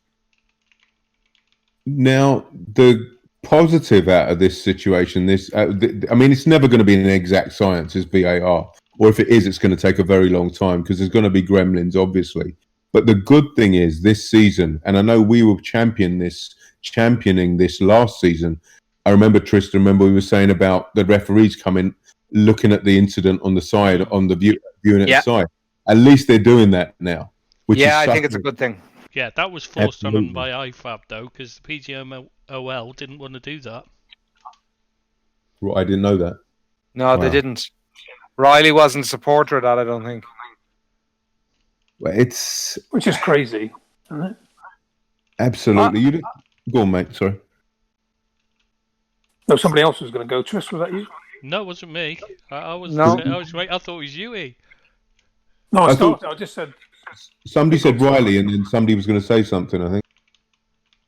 Must have been Ken. Must have been. No, because Ken wouldn't have stopped. No, I wouldn't have stopped. You're right. I think at this juncture, then we'll go on to the next match. Are we done? I think we're done with the handball, right? Well, no, actually, Tottenham. Ken, you met Tottenham absolutely ragdolled them all game. And I cannot believe that they only scored one goal. And Newcastle were like abject, diabolical, and they still got a draw out of the game. Yeah, exactly. Spurs battered them. It wasn't a typical Jose 1-0, if you like. They played quite decent. Spurs. They didn't get what they deserved out of the game, but then they played last night. And they won on penalties, and they got more than they deserved out of the game. And sometimes that's football. United were the exact same. They got more than they deserved out of the game. And Brighton got less than they deserved out of the game. Sometimes that happens. And also transfer speculation with Spurs. We might have the Inter Milan defender coming in. I won't even begin to pronounce his name. Skriniar. Thank you, Ian. I appreciate it. Thanks, guys. He's a good player. Bit on the side. He is a good player. Very good.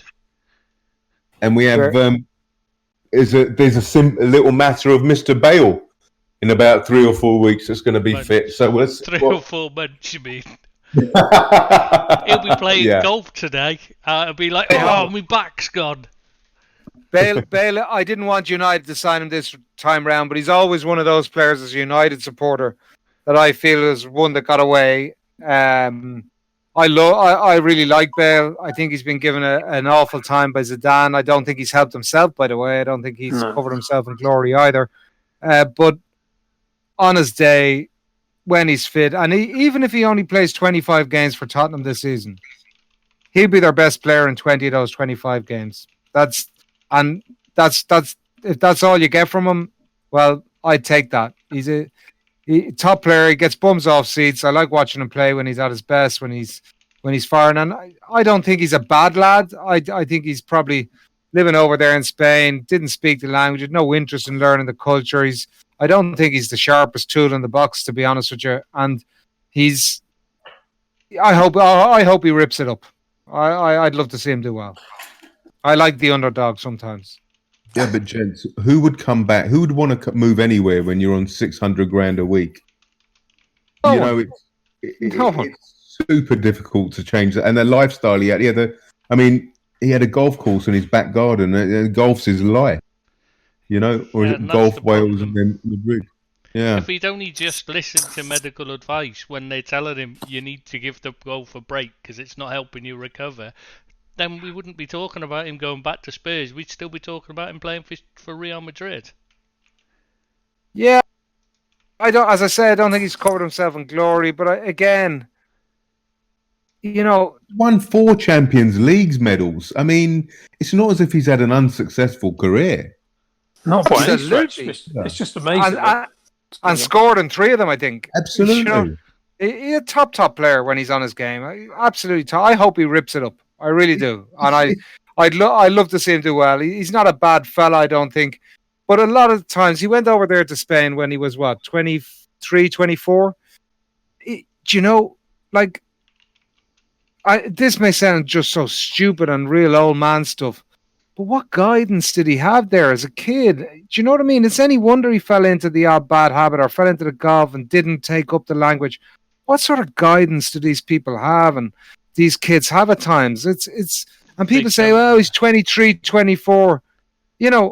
It doesn't. He's still a very, very young, impressionable young man at that age, and people need guidance, whether they're professional footballers earning $600,000 a week or whether they're a student just coming out to do his first job as a graduate or a kid working in a factory. I can tell it makes no difference. You need guidance. From having spoken to people involved with Real Madrid while I was out in Spain, because their coaches, obviously, they spend a lot of time, playing with the Castilla.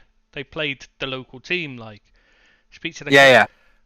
They tell you that what happens with the players there in the first team is they're treated like absolute superstars. They're treated like film stars almost. They don't have to train as such. You know what I mean? They're virtually Zidane come in and he's trying to change that, and that's why he fell out with Bale so quickly, because Bale was like, well, I want to play golf all afternoon. I don't want to be coming in. You know what I mean?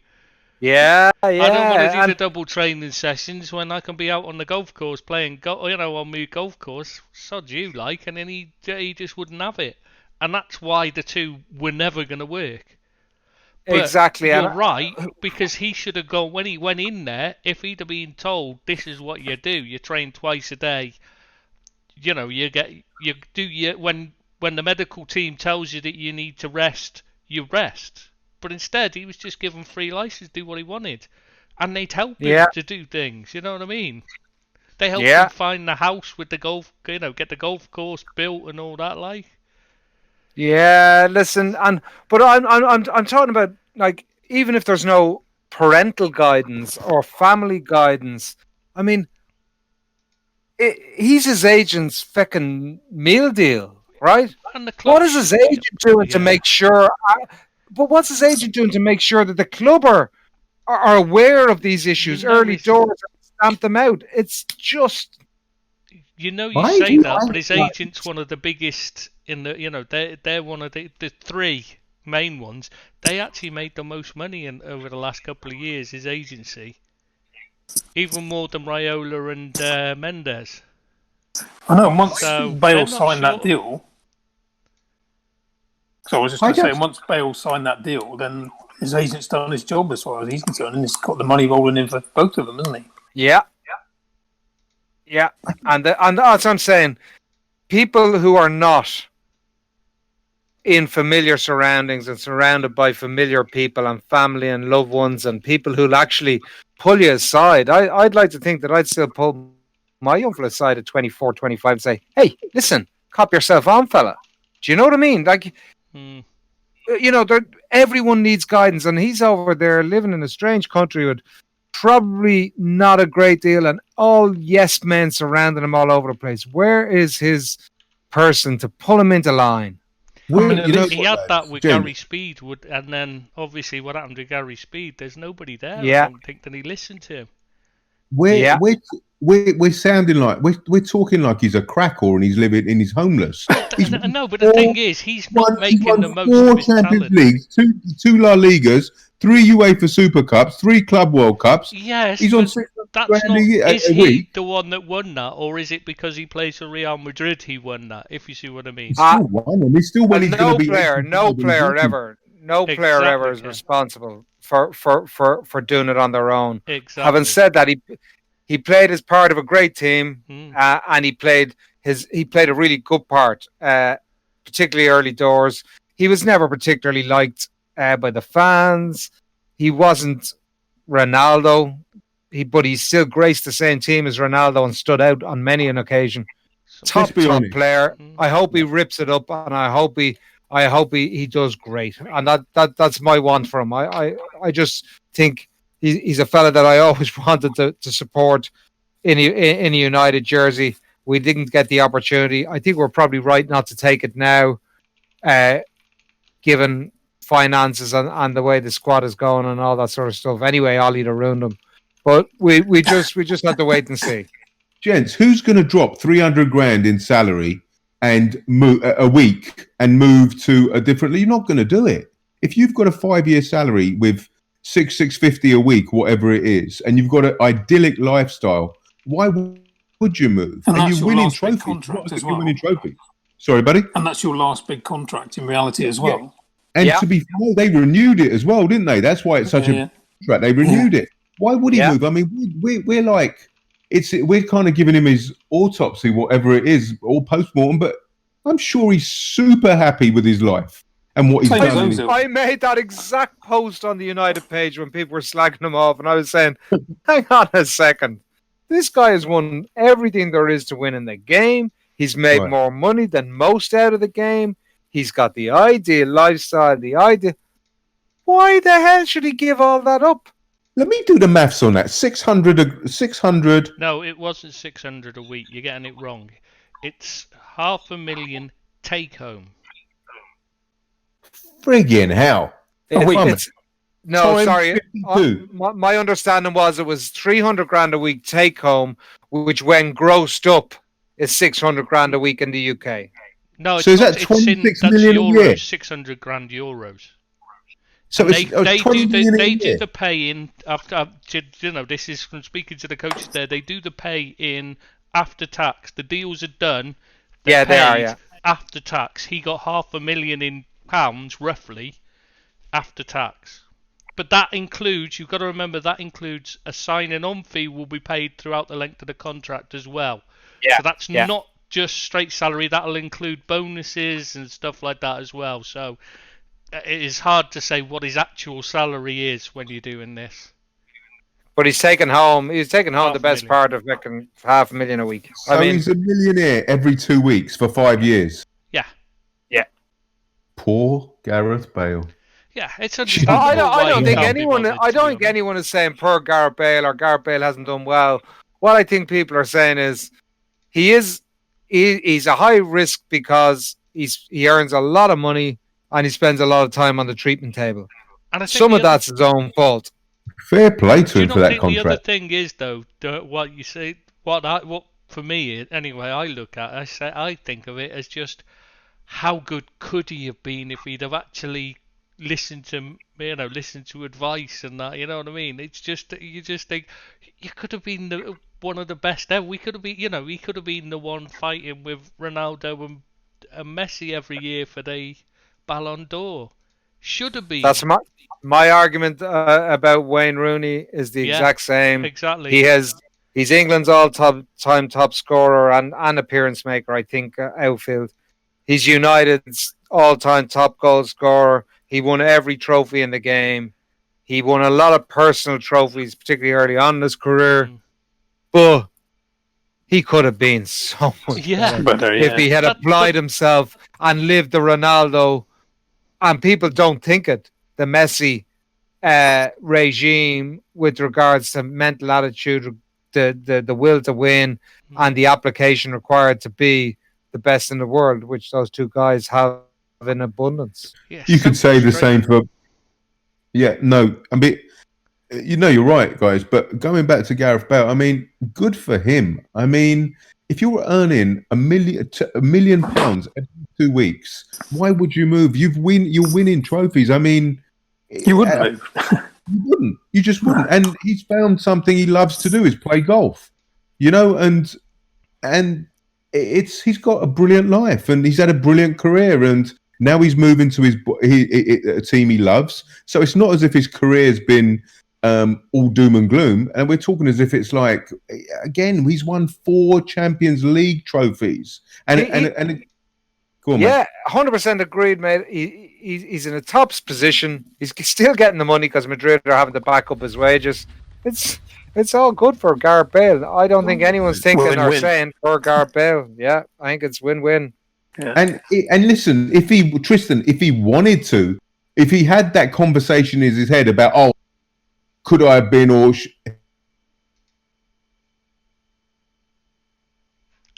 you've gone again. I remember what I said. Yeah. So Tristan, what I was saying was, okay, you're saying about what Gareth Bale could have done in football, right? My argument is that Gareth Bale is sitting on every 2 weeks. He's a millionaire, right? And that's on a 5-year contract. So he's sitting. If he wanted to move, and if he wanted to apply himself or better himself or test himself, he would have done it. He would have taken that 200-300 grand a week pay cut, and he would have proved all the doubters wrong. But he didn't want to. Maybe he's a mercenary, but no one can blame him for that. 99% of the world's population would do the same thing.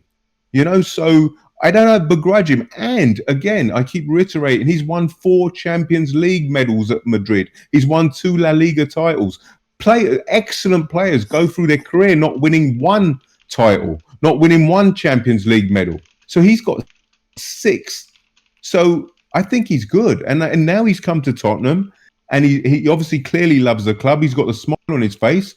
And maybe he's not going to win any more trophies, but he's got enough to satiate himself. So when he's in his rocking chair at 85 years of age, he ain't going to have regrets in life. No, I can see... I can understand it. It's just me. I'm one of those that if I do something, it's like I'm writing an article. I can't. My problem is knowing when to stop researching, because I want to know everything before I start it, because I want to make sure I get it as right as I possibly can. And I just can't half do stuff. Whereas Tristan, Tristan, your issue is you're an idealist, right? And most people aren't. Yeah, I don't blame him. I'm just saying, for me, I just don't understand how he can not want to be the best he could possibly be. That's because you're an idealist. Most people aren't. They're mercenaries. And that's okay too. And it's okay to be an idealist. There's no right or wrong there. Like we're going back to the Raheem Brewster contract. Personally, if it was me, I was 21. I think he's 19, 20, 21, whatever age he is. I would go for the contract because I'd want to set myself up for the future because I know where I come from. You know what I mean? So I'd want to set myself up for life before I put my bank balance first, and then my career, then my professional life. Yeah, but the thing is, you've got to remember, this is at the moment he signed for Real Madrid, he was set for life, just like Raheem Brewster is already by signing for Liverpool. He's set for life, so you don't have these financial worries of I've got to go for money. That's my point. I hear you. It should be about doing the best possible job you can do for that. Tristan, I hear you say that. I hear you, mate. I appreciate what you're saying, right? But when you say to me, you've said that to me a lot over the time we've done this podcast, right? And you said to me, set for life, set for life. Your set for life is very relative. My set for life may not be what Raheem Brewster's set for life is. Do you know what I mean? They have a very short career to make the most amount of money they can. And a few million over the course of 10 years may make a lot of difference to some people. To me, it does. I think, all right, mate, if I'm a footballer and at the end of my career, I've got 5-8 million or whatever it is. Yeah, it's a lot of money. It's a lot more money than a lot of people in the world. But I would think to myself, you know what? At the end of my career, I want 10, 15, 20 million. So I want to retire as rich as I can get because that's the type of person I am. But you're obviously different, So football players have the same methodology and the same mentality. Some of them want more money, and they're mercenaries, and some people will take less money and want a career. It really is how you look at it. I think Bale got both. To be honest, I think absolutely, and Bale got both. And he's a top player. He's going to do great. I hope he really does well, and I hope.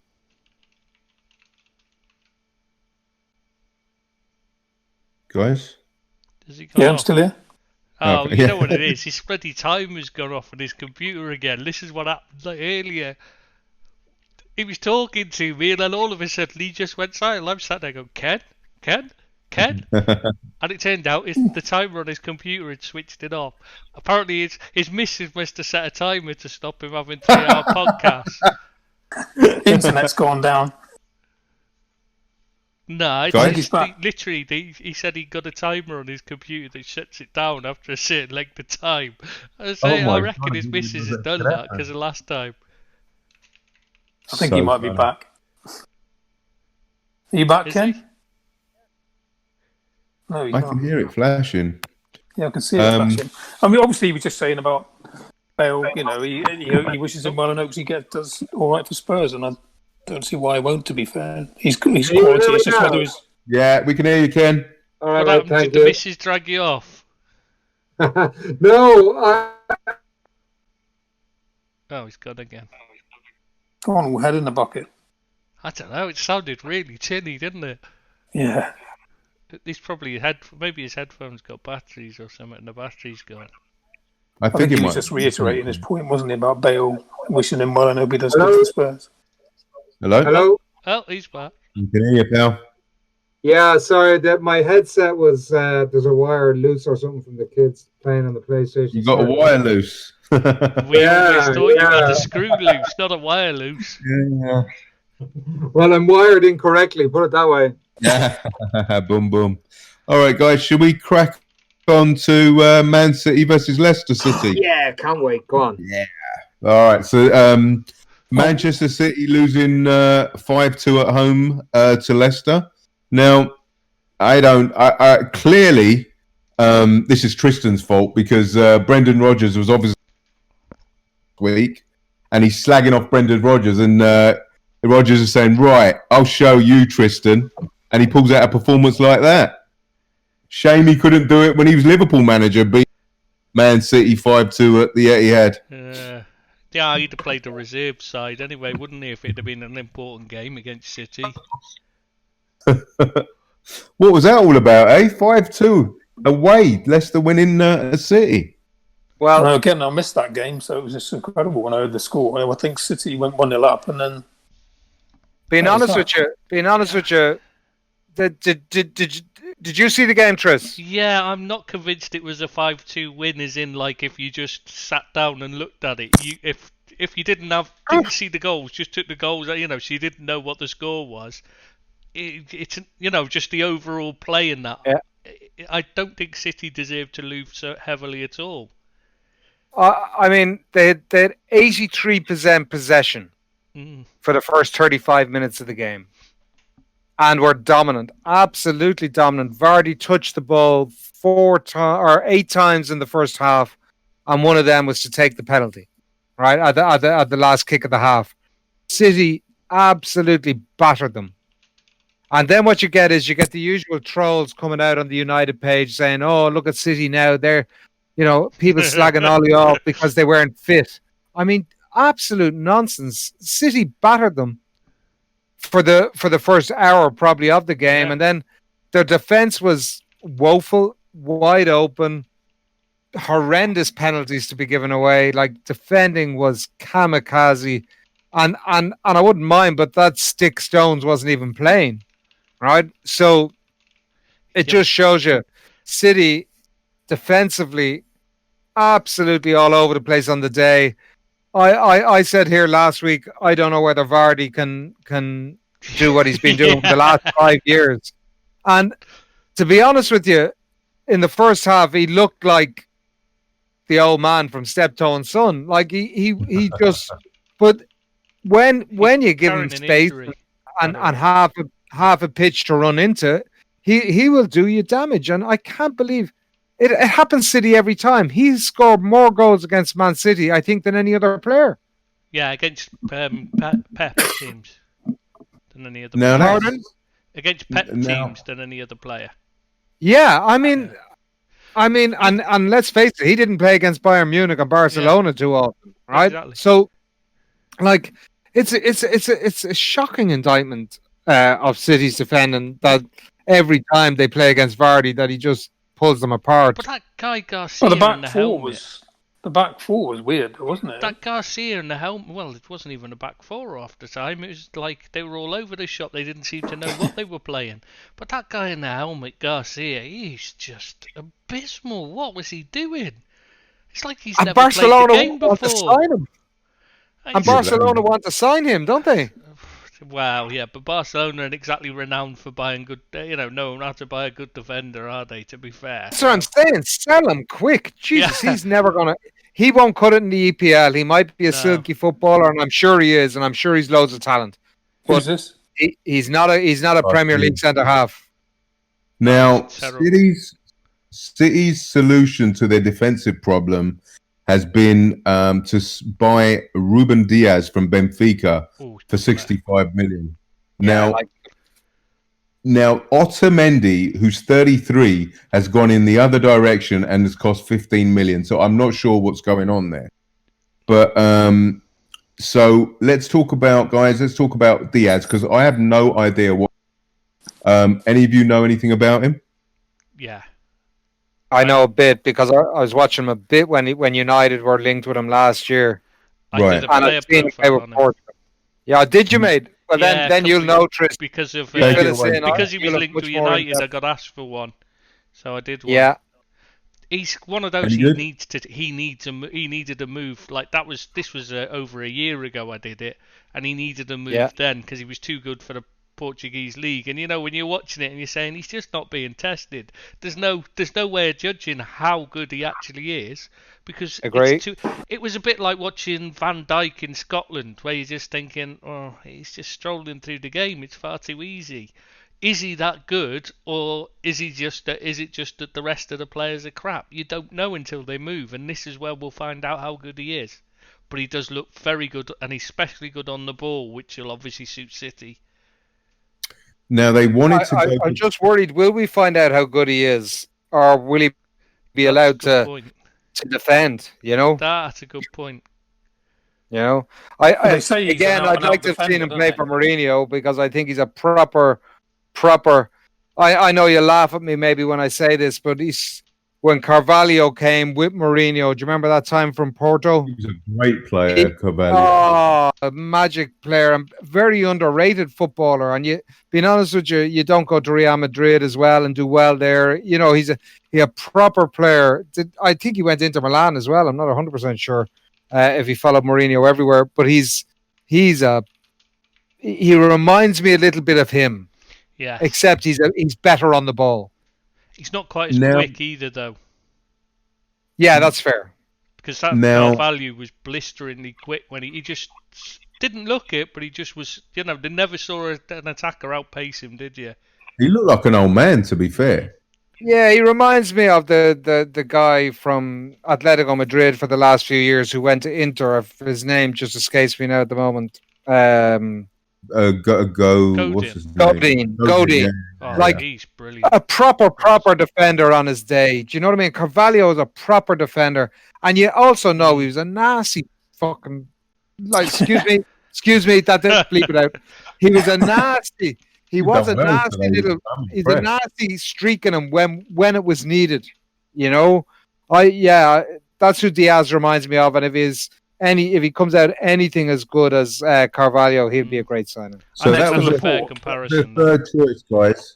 They had Koulibaly. They didn't pay enough for Koulibaly. Koundé, they had offers. I think one offer rejected, and this is the third choice. So, I did read that Diaz wasn't available originally because his club they bought big for the Champions League, and then they've just got knocked out and back to the Europa League, so they've had to sell to make the money back. That's right, and that's why the Cavani thing broke down as well, I think. Yeah, that's why they were then able to get Diaz. Yeah, because before that he wasn't available. So basically, they'd got him for 50 million because Otamendi was 15. So good bit of business there. Okay, so guys, So this is how you beat Leicester. I mean, sorry, Man City. You play deep and hit them on the counter attack. Is that fair? Yeah, there's lots of ways to beat them, but that's one of the most effective. Listen, City have lost. City have lost 10 of their last 33 games. 36, isn't it?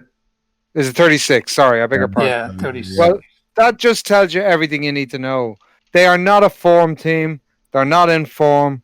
They have not replaced the quality they've lost throughout the squad, be it Kompany, be it Silva.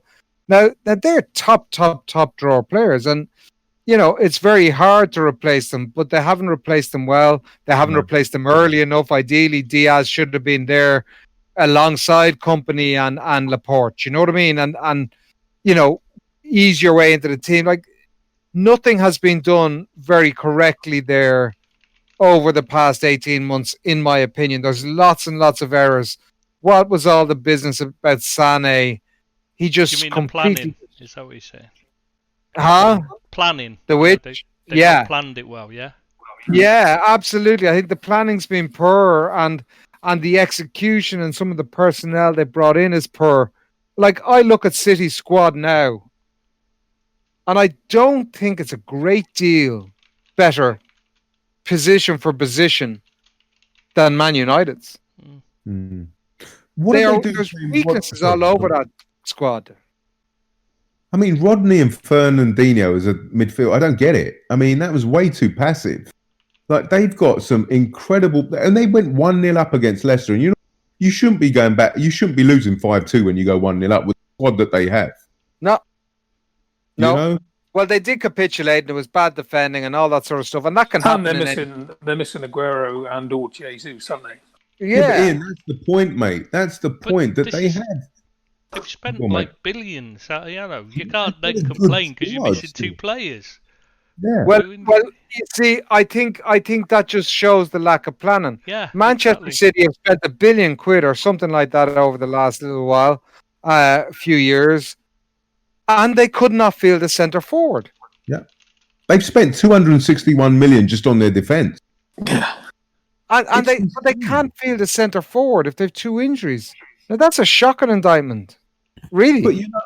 But it really is, because going back to, I think you said it, Tristan, that he's Teflon, right? Pep is Teflon, right? Any other manager in world football would be accountable for the amount of, like you said, Ken, the amount of money he's spent. And you're saying there's not even a forward there. It's insane. I just don't understand. There's no rhyme or reason there. They've got all the resources in the world, but it seems that they just lack footballing IQ when it comes to planning. Yeah, there just seems to be a lack of focus, a change of direction. Something's not quite right in the last 18 months. Something's not quite right. The squad... I mean, look at their midfield options. They've De Bruyne, who for me is the best in the world. And after that, you're looking at Fernandinho, Gundogan, whatever his name is, right? Gundogan. Bernardo Silva is good. Foden, who's only a kid, let's be honest. Sterling. And no, but they're not midfielders. I'm talking about central midfield positions. Okay. Rodrigo or Rodrigo, whatever the hell he's called. He's right? not fitted in at all, has he? So like De Bruyne is the only one for me that would even get into the Man United team. Like, that's not a very good state of affairs to be in. And people talk about this great squad. Yeah, okay, Bernardo Silva's there, who's not getting a game. Who else? Who's on the other side that's not really getting a game at the moment? The guy they signed, Torres. Yeah. I mean, he's coming on the sub, though, isn't he? Like, they've lost massive quality out of that. If you go down over the last 5 years and not replaced it. Isn't this just a Pep way, though? I mean, when you look at the Barcelona, he gave, wasn't it, Samuel Eto'o and 60 million to bring in Zlatan Ibrahimovic, and then got rid of Zlatan after a year and stuff like that. And this is how it works. He's just, there's no planning or forethought with him. It's all here and now, and that's why it goes wrong. He did the same with his keeper, didn't he? Yeah. Do you know what it is? I think it's a personal thing, right? If he decides after maybe 6 months or even less at times, whether this guy is going to take his coaching principles on 100% or not. And if a player is 95%, he's gone. Never mind someone like Zlatan, who was probably about 12%, right? Well, he tried to sell Aguero and Sterling when he first joined the City. Yeah. He did. Now, in fairness, both of them turned around and took his principles on a lot as well. To be fair, so I think there was movement on both sides. They both had to work harder than anybody else in the team for him to change his mind. While Gabriel Jesus has shown nothing and still there, just complained. Same as Mendy. Yeah. Look, I just think the last 18 months it's all gone a little bit. Even upstairs, there just doesn't seem to be the same planning and thought process as there was to getting where they got to in such a short period of time. It's because, do you not think that this is what I'm saying? It's all about Pep, and they've thrown everything. The whole setup was built to bring in Pep and give him what he needed to win the European Champions League. So now he's in, everything's about doing what Pep wants. Personally, I don't think it's. I understand where you're coming from on that, and I said to you last week, I can't accept that Manchester United or Manchester City is too big a machine to be governed by Pep, right? That's just. They should be, but that's what I'm saying. That's the problem, is that they're not. They're in awe of him. They love him. The owner. Well, Fergie was probably in the same situation at United to a large degree, and Klopp could end up in the same position at Liverpool unless people are conscious of that. Yeah, and I'm not saying they will be or won't be. I'm not casting any aspersions at all. But it's something you have to be too wary of as a club. But Wenger, Ian, you'll agree, controlled. Yeah. Now, he didn't control the finances of the club, but he controlled pretty much the strategy of and would have been involved in every area of the club where his expertise didn't carry that far. I would imagine Wenger was involved in the bloody planning of the new stadium and all that sort of he was, for sure. Do you know what I mean? So I'm sure he was, Ian, and it's not his area of expertise. Also set up the handball rule, by the way. Yeah, you get just to point out he's the one that's and the VAR. He's the one behind that. Yeah, I mean, I wouldn't. Listen, I think Wenger was brilliant for Arsenal for a long, long time. There's no denying that. So I wouldn't be overcritical of anyone, but it's just. Apart from Ole. Look, listen. When we look back on Ole, I won't look back on any fondness because, But if he wins a cup this year, as you say, even the Carabao Cup. That's great for me. I look back then and think he won. No, you might have. Football is about winning. That's what it's about. At that level, it's about winning. Shall we move on to West Ham and after that? Because I don't think, mate, if you win the Carabao Cup, it's like Arteta winning. It's different. Like Arteta winning the FA Cup for Arsenal is completely different to like Ole winning the Carabao Cup for you guys should be deep into the Champions League and deep into the Premiership season after season. Your horse. You spent 30 years floundering around winning nothing. No. Have won trophies in the last few years. You've got Manchester United. You've one of the richest clubs in the world. Sure, you were Liverpool when you started on your bad run at the beginning of the 90s. You were after winning everything for the 20 years previous. Totally understand, mate. But with Man United, you've always had more money than us. You've always had deeper resources than us, and I think that you should be money, shmoney, right? No, I'm not having it. You're just talking nonsense because Liverpool are on top at the moment. You've got to remember, I just want to say something. You've got to remember that you're so very well saying Man United have got more money, but also everybody knows they've got more money, so the price goes up when they ask about anything. They still spend it. That's what I'm saying. So it swings and roundabouts. Yes, they spend more, but they have to spend more at the same token to keep, to spend at the same level. If you see what I mean. Manchester United should never be in a position where they're hiring ex-Cardiff managers like Ole Gunnar Solskjaer. They shouldn't. They should have the best of the best. If the Cardiff manager was the best man for the job, then they go and hire him. I agree with that, but the point they just needed someone to get the fans behind him. That's what this was about. No, I just think Manchester United should be. He was only in as a bloody. You know what I mean? When he came in, he only came in as a caretaker. He just needed to turn the fans, get the fans on side, and that should have been all he did. And then he should have been gone. That's the problem. Is that they then made him permanent. That was the mistake. So, do you think that Man City, when Pep leaves, that Man City will go and get a Ole Gunnar Solskjaer or an Arteta, go out and get the best out there? Same position, will they? What would you mean? Well, they wouldn't have had Van Gaal and Mourinho. No, but I'm talking about David Moyes in between. I'm just talking about from a purely resource and financial point of view. Man City will never go out and buy, appoint the second, third-rate managers. No, they'd go out and get the best. And that's what then I would have. But then equally, I would have said that Chelsea wouldn't have done that.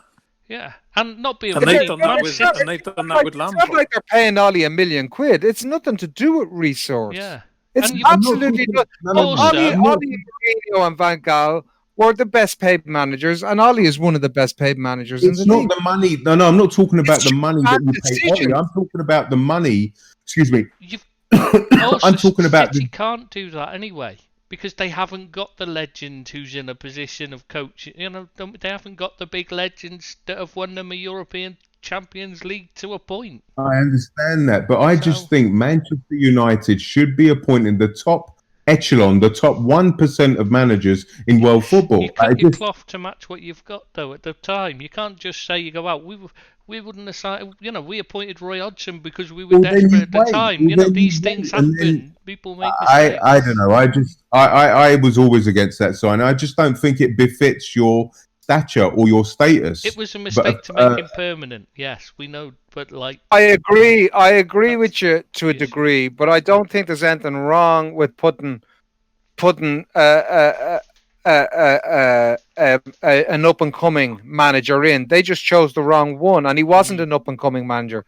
He was put in on a temporary basis. And you got to remember, at the beginning of that temporary basis, he won 15 games in a row or something and got them through Champions Leagues and turned the ship around to a large degree, right? It was the mistake was making those 15 games were very winnable. I mean, he didn't pull out any trees. We know that. But I'm not arguing against you. We're saying the exact same thing. But what I'm saying is, just because it's Manchester United, it doesn't make you devoid of people within the club making poor decisions, and that's all that's happened. Yeah. We're in a time at the moment where chopping and changing coaches is not going to even be easy at this time.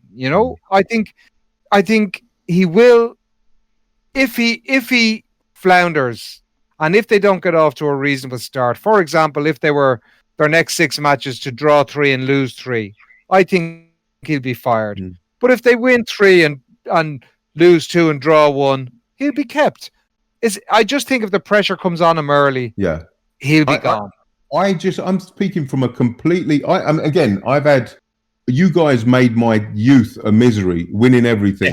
Likewise, I appreciate that. Yeah. So and that's even coming from there. I mean, I want a league where there's 4, 5, 6 teams vying for the top spot every year. How wonderful is that for football, for the Premiership? That's exciting. I don't want a rivalry just Manchester City. I want Arsenal in there. I want Everton in there. I want Man United in there. I want City in there. I want Spurs in there. I want everybody. And if you're going to be at the top, for 30 years, like United have been for the last 30, right? You will have different rivals over the period of that time, right? Absolutely, I get that. And for I would say 26 or maybe 25 of the last 30 years, Liverpool weren't even on United's radar as a competitor, apart from in the derby games themselves. And for a period, it was Arsenal, as Ian will know, a great period for Arsenal. For a period, it was Blackburn, Leeds, and Newcastle, for God's sake. And then for a period, So there will be a period if Liverpool are on top for the next 10 years, right? Or in the top 1 or 2, as you would aspire to be, and looks like they're in a good position to do that.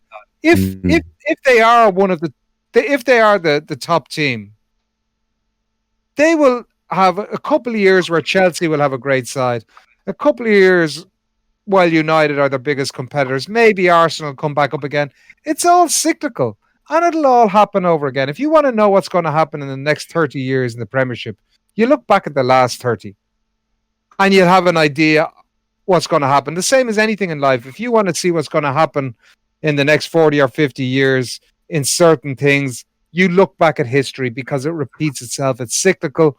It may not be the exact same terms, but everything in life is cyclical and it'll come around again. I think Liverpool are in a purple patch, and they're in a position now where they're actually so much better than everybody else. There was in the 20 years where United were dominating the Premiership, there was only a couple of seasons where they were miles better than everyone else and didn't really have a competitor as such. Liverpool are at that stage this season where they've caught City, who looked untouchable 2 years ago, right? Absolutely untouchable. Liverpool were, whatever it was, 30 points behind them. The following season, they finished 1 point behind them. And now, I think this season, they will probably finish maybe 10 or last season, they finished, 15 16, points ahead of City? 15, 16. And this year, they will probably do the same. And then the following season, someone will step up to them. And Liverpool then have a completely different challenge, where Klopp has to tweak a winning team, which is a very different challenge to building a winning team. When you have to, let's say, sell Salah or Mane or Van Dijk or Alisson, or when you have to dismantle this team, he did it at Dortmund and it was dismantled for him, and he couldn't build another challenging team. He just couldn't. I think Ken. One was dismantled. His first one, he won the title. It was dismantled, and then he built a second. So, Ken, I think you're missing. They won the championship twice in 3 years, and the first team wasn't dismantled. He lost 1 or 2 players. It wasn't dismantled. The key players every single time, every single year, they lost a key player. Bayern just come in and buy the best player every time. On purpose. It wasn't really until I suppose Lewandowski went that the whole thing went. Yeah, that was the killer. Yeah. So, look, I mean, listen, he has a different challenge. And as well as that, Liverpool were the media darlings. And what I would say is the vast majority of neutral soccer supporters were delighted to see Liverpool coming back and winning the league. The vast majority of neutral soccer supporters. That will change when you've won 2 or 3. And then everyone will hate Liverpool again and want them to lose. That's what happened. My point was, I think that the point was that I said that by United winning the Carabao Cup is just like pissing in the wind, because we won it under Graham. We won the FA Cup. I believe so. Let me finish my point. We won the FA Cup under Graham Souness. Nobody remembers that. They just remember Souness's management and it was how unsuccessful it was. Do you get what I'm saying? I know what you're saying. And listen, if Ollie wins something, he'll be able to walk away saying he won something. Yeah, football is about winning. For me, nobody remembers that. Yeah, but Souness took over a winning side, a side that was supposed to be at the top. Man United have already had a few years in the wilderness under Van Gaal and Moyes and Mourinho, where they've not really challenged for a league title. So it's to win a cup is as good as the others before him had done. It's a big difference. And you won 4, and you enter 4 competitions every year. And if Mourinho won. He won the UEFA Cup, didn't he? He won the UEFA Cup.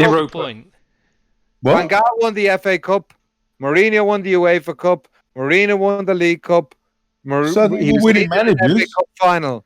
Yeah, so if Ollie, and Tristan's point is, if Ollie wins a cup, he will have done as well as Mourinho and Van Gaal before him. How can you count the Carabao Cup where people don't even, they play their third team? Listen, mate. I watched Liverpool supporters dancing all over the streets when they won Carabao Cups. So don't give me that nonsense. Yes, then when it was a Littlewood Cup, when the Carabao Cup meant something, it meant something. We never won the League Cup. Arsenal kept bloody beating us. No, the League Cup.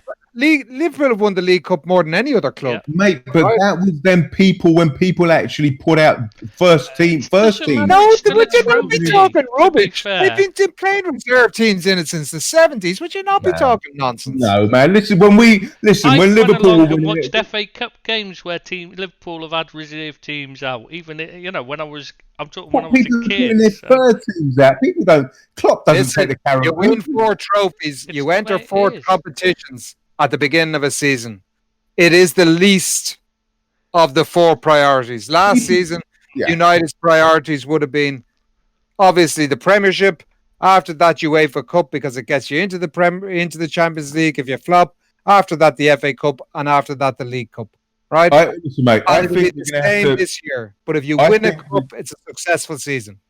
I think we're going to. I don't think it depends on what position you're in. If you're Sheffield United, it's a successful season. But if you're Manchester City and all you come away with is a League Cup, then you start to say, because they're in a position where they should be challenging for the Champions League, the Premier League, and the FA Cup as well. You know what I mean? Of one trophy. But United aren't in that position. So I'm with you. I agree. I'm just saying it's not necessarily a success if you win a cup, if you win the League Cup. But in United's position, I think you've got to win something. Anything, you've got to win. My view is, Tris, there's nobody has a divine right to anything. So if you are competitive, if Manchester City, for example, finish second in the Premiership and are competitive all the way in it, right? Yeah. Okay. And bring it to 2 or 3 games before the end of the season, they're competitive all the way in it. If they get a run in the Champions League up to semi-final-ish stage and win a Carabao Cup and go out of the FA Cup in the first round, that's a successful season. Yeah, I'd agree with that. Now, if you flop in the other 2 and win a Carabao Cup and you fall apart in the league and finish 4th, coming from where City have come, well, whatever the Littlewoods League Cup, I still call it the League Cup. It's so there is a bit of relativity. But I think if any team wins one of the 4 competitions they set out, there's an element of success for the season. Yeah, period. I can okay. Well, let's. I think we got to agree to in that one. Yeah, absolutely, mate. You think you guys think success for winning the Carabao Cup?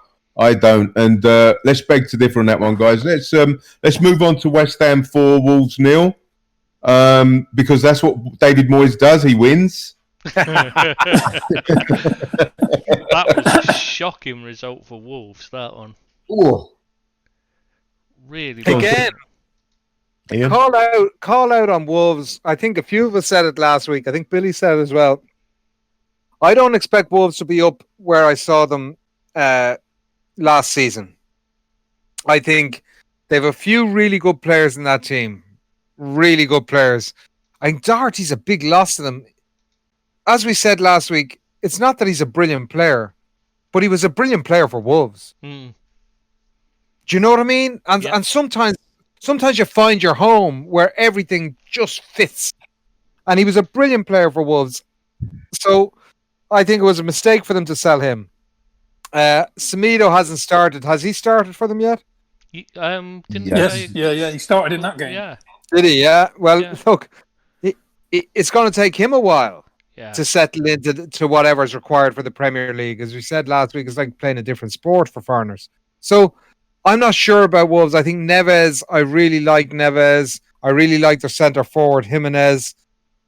Selling Jota, I don't really get. So maybe they were under a bit of financial pressure. Cody, for me, is not all that. He's half decent in a 3, but he's not all that. And signed a new 5-year contract today. Yeah.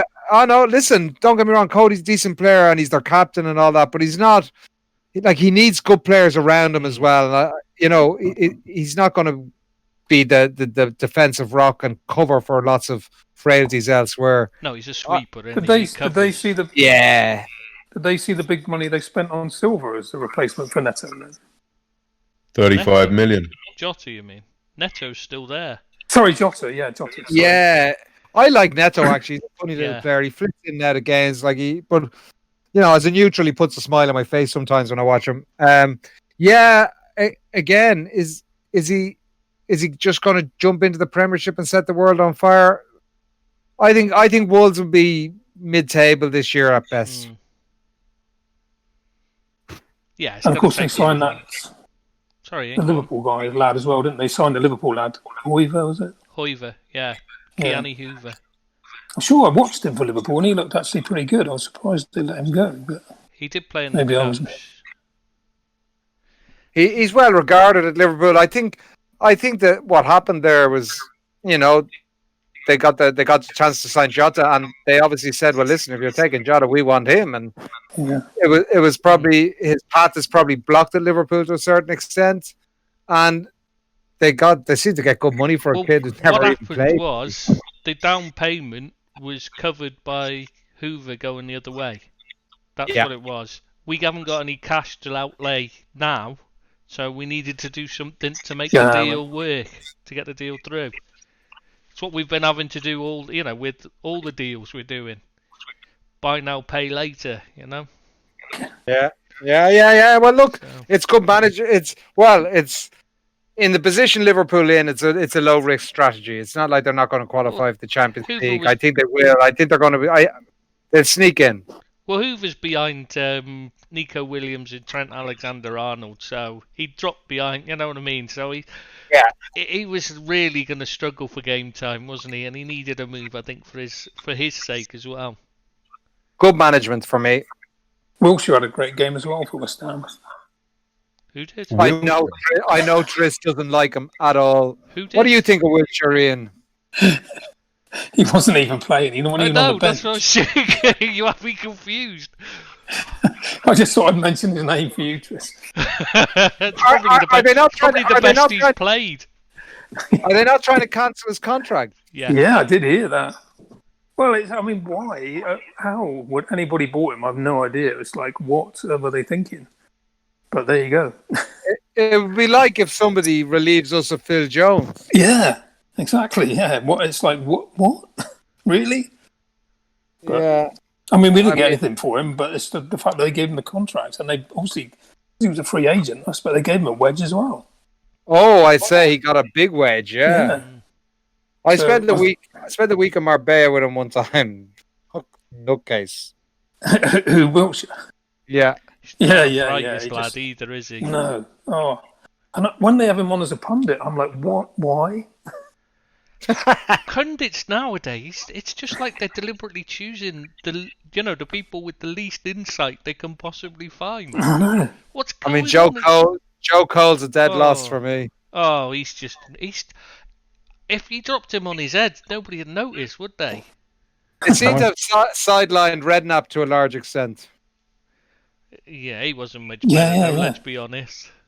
No, he wasn't. That's what I'm saying. But they haven't replaced him with, Souness has had his day. He's had his day, I think. He's another one who just wants to be controversial rather than actually saying what he thinks. When he was out here, he was a lot better because he was more calm and considered and said what he actually believed rather than, saying... Trying to win both. Now it's just like, getting as many people moaning on social media as you possibly can. That's all they're after. My favourite is Garth Crooks. I love him. He's such a Oh God Almighty! Is he actually? Do you know what? I think Carrick and Ollie and Phil Neville's little brother, whatever his name is, McKenna, and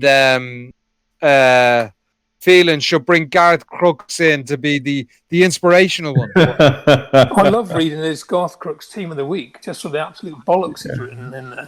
When I lived in England, he used to do Final Score on the BBC, and the amount of bollocks he used to come out with, it was absolutely hilarious. He's still doing it, mate. He's still doing it. Is he? Yeah. All right. I love that. I always felt he was always trying to sound more intelligent than he was. Yeah. Oh, he's very articulate and intelligent, but sometimes he doesn't say. It's like but he's very great. He's like you say, he's charismatic and he's very colourful, and I love that about him. You know, he brightens up your afternoon. He's very, very good. Almost as good as Cammy. I love Camera. He's brilliant. Listen, I'd say he was great cracking the nuts. Cammy. He's on Sky as a match reporter. Oh, mate. Chris Kamara. Chris Kamara. I went to college with his cousin, I went to college with his cousin. She was very nice to me. Wasn't very nice, sorry, should I say. But, probably deserved it, to be fair. Yeah, she wasn't very. She bullied me a little bit. I like her all the more now. Did you ever see the famous? Did you ever see the famous clip when, you know, they went to him from the studio? Yeah. To hear about the signing off, to hear about the sending off, and your man says to him, "Well, Chris, tell us about the sending off." And he's at the match, and he says, "Was someone sent off?" I didn't see that. Well, the thing is, they have him facing away from the game, don't they? So, like, he's missing half of it. Very funny, very funny. He's a pig. Yeah, he's good TV actually, but I don't know. He used to do the soccer Sunday soccer with your man. Point. Guys, should we? I know we're getting time's moving on. So should we move on to Palace? Palace losing 2-1 at home to Everton. So clearly Everton are bookies' favourite to win the Premiership. Yeah, exactly. Yeah. And Manchester scored another hat-trick tonight as well, hasn't he? Yeah, but they've had a couple of injuries though, Richarlison and Allen, so that could be a bit of a worry for them. What, proper injuries or just? Don't know yet. They both went off injured, so big risk to play them in the Carabao Cup, isn't it, for Everton? Like when you're top of the league and going for the title. Well, it's such a prestigious competition. You want to win it, don't you? I was waiting for Ken to say that. It's because it's important. I thought I'd preempt him. Listen, I just say me and Mr. Ancelotti would have a similar footballing philosophy. Yeah. It's a surprise actually because you know, it's not like they needed minutes, but I don't know how deep the squads are at Everton. And who are they playing? They just played West Ham. Beat West Ham. What was the score? 3-1. To Everton. Oh, Christ, Billy Obviously. There's another hat-trick for Billy be wrapping himself in barbed wire around his underpants. Oh my God, that's why Billy couldn't be on tonight. He was too excited. Oh my God. Billy something to wake up for in the mornings now. He's got a reason to live. Everton have won 4 games this season. 6 games in a row they're after winning. Oh God, he's probably thinking, he's saying, God, don't take me now. He won't need Ippy crack. He'll already be high. Oh, mate, I'm delighted. Look, yeah, go rock on, Everton. That's all I say. I got to say, Billy did tell us last season, look, watch him go, watch Ancelotti go, and look, he's doing him proud. Yeah, I'm glad. I like Ancelotti. Yeah, I'm glad for Billy. And Calvert-Lewin seems to be coming good because he was a bit hit and miss, wasn't he? I like Calvert-Lewin this season. I like Calvert-Lewin, but he's got the touch of a rapist at times, hasn't he? It's like it's just a ball. He's like a wall ball. The ball bounces off him sometimes, but he's a good player though. Don't get me wrong, he's a good player. And he works hard. I like him because he gives 100%. You know, when he comes off that pitch, you know he's left nothing out there, has he? Yep, I totally agree. Bit like him. And guys.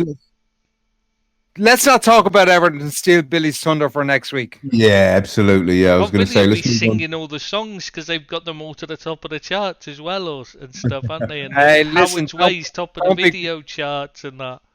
Don't be grudging them. It's been a long time. I love seeing Everton do well. Oh yeah, guys. Southampton winning. Face it though. Southampton beating Burnley. Just like that. I'd just like to say it is like that meme, that picture I sent to you. You know, when you see an elephant up a tree. Yeah. You don't know how it got up there, but you know it won't last long. Can you imagine if it did? Billy will never imagine? God, Can you imagine Billy? Let us live it down. It'd be like walking around like he's 20 years younger and everything. He'd still be 150 if he was 20 years younger. Let's move on to Burnley Southampton. Burnley losing. Danny Ings getting the winner. There's trouble there, isn't there, with Dyche and the chairman? Oh yeah, I mean, you see, I don't think that's his last season there, isn't it? Gotta be on it. He can't carry on if the chairman's not going to support him. How can you stay working out, especially after what he's done for the club? I mean, that chairman should be walking over broken glass to get him whatever he wants, shouldn't he? And what you're doing is, if you're Sean Dyche, is you're tarnishing and sullying your reputation as a manager by staying there too long. And the level of suitors that come in for you are going to be, now he's probably getting, I don't know, outside the top 4 probably, between 4 and 8. He's going to get people coming in for him, clubs of that magnitude. If he goes stale at Burnley, maybe he doesn't get that. I think he would have struggled to get that anyway, to be honest. That's why he's there. Because he didn't have the interest from teams like that. I just think he's been unlucky. I think that maybe... Kennedy ain't gone to sleep or something? No. I'm listening to you guys. Right. I was just thinking about how Dyche is probably almost mirroring Eddie Howe to a degree, staying potentially somewhere too long, isn't he? Good point, yeah. Except he's doing a good job. That's the difference. Yeah. There's an element of that with Dyche. He was never ever going to get a top 4 job, but he could have been knocking around the sort of Everton, Newcastle, or somewhere. The second level nearly. Yeah. Now he's probably, waiting on Roy Hodgson to retire or something to get that's where I see something happening there for Sean Dyche. Maybe going down to Palace at the end of the season if Hodgson decides to call it a day. I think that could be an out for Dyche, but the relationship's not good with the chairman. That never ends well for the manager. I don't know what the finances are in Burnley. I can't imagine they're great. I'm sure the chairman's probably backing him as. But he doesn't spend any money compared to what they make, so I don't see how, their wages are low. I don't understand how they can be in any trouble. He's always always asked the chairman to put money into the, the infrastructure rather than buying players. They did that, didn't they?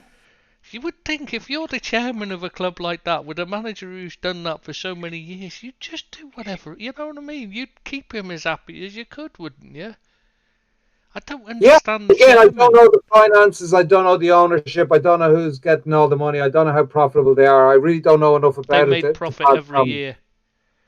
Yeah, well, so they bloody should. Since and if somebody owns the club, they're entitled to take money out of it.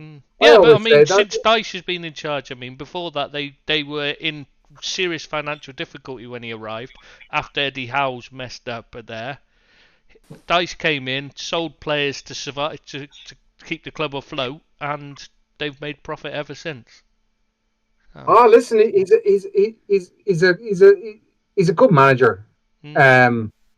I think he'll do a good job to a level. I'm not sure he'll ever be a Klopp or a championship winning manager or anything like that. I just think he's a good, solid pro. Does a really good job.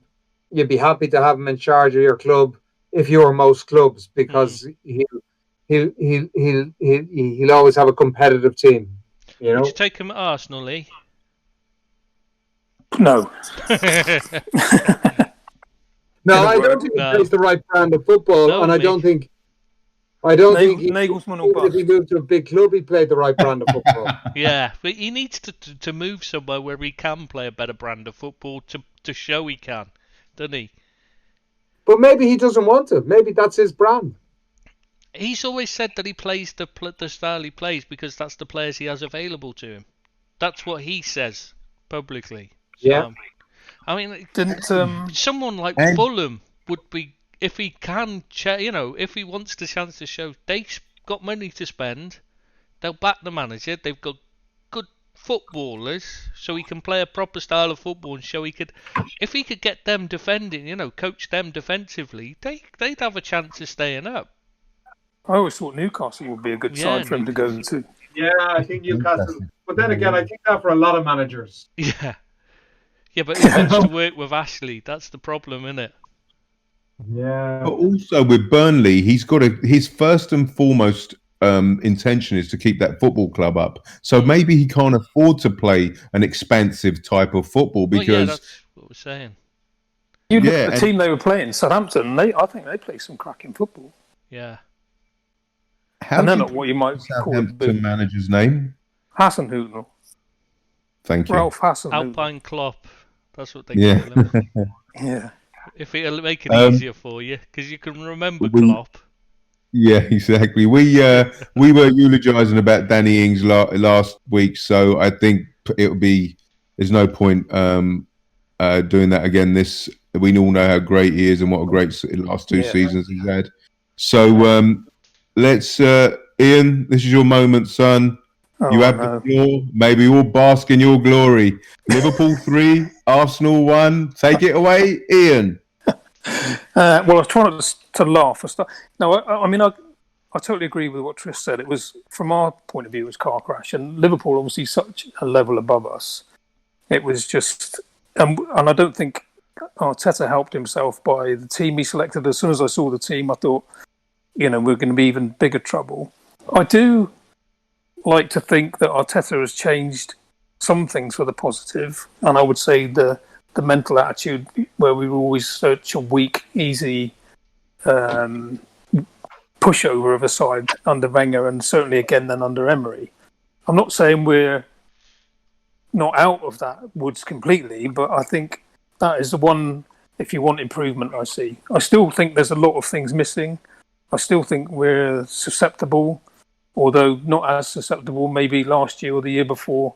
We would have been completely wasted by Liverpool on Monday. It wouldn't have been 3-1. We'd have been looking at 5 and 6. We'd probably been 3-0 down after 20 minutes or something like that.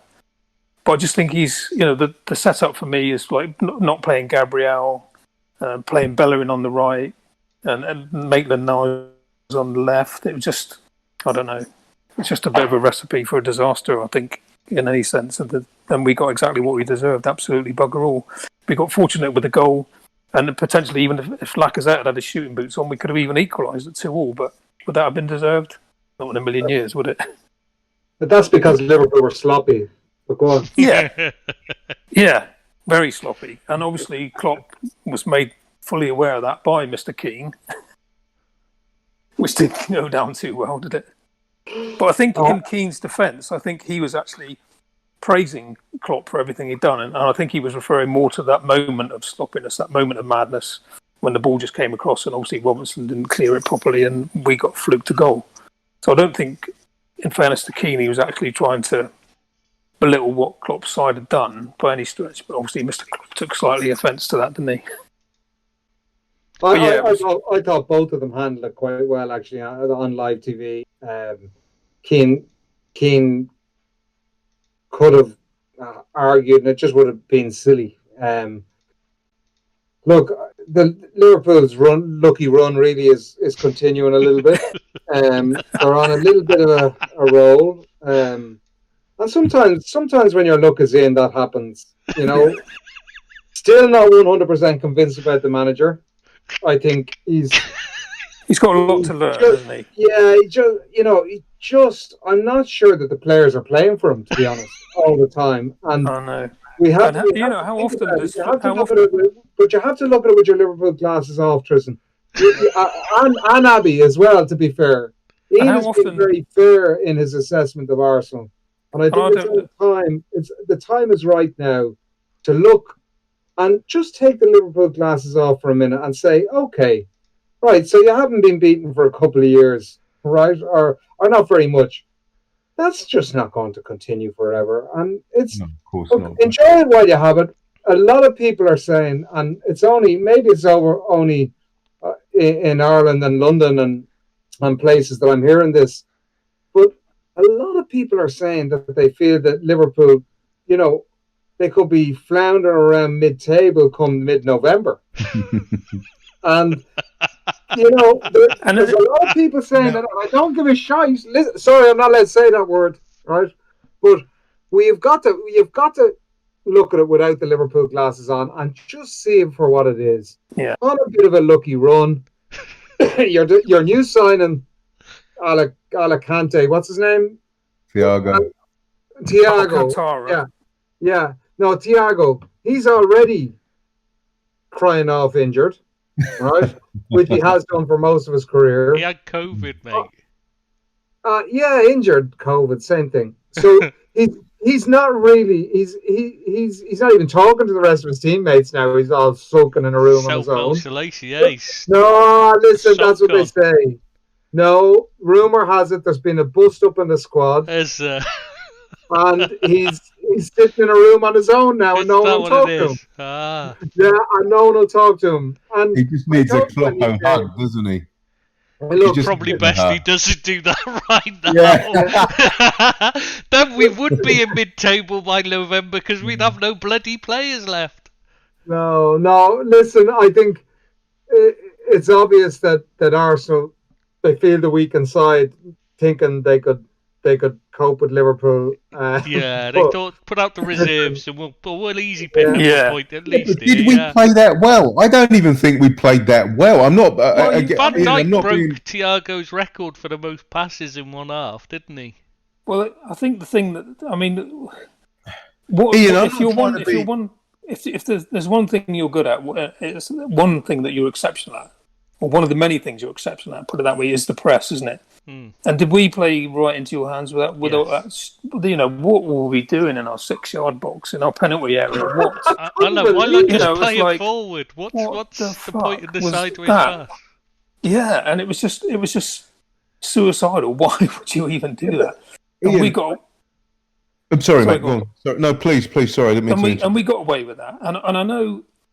I get this little feeling that Arteta has almost become a little bit of a darling with the press as well, for whatever reasons, because maybe he won the FA Cup in his first season. But he's learning.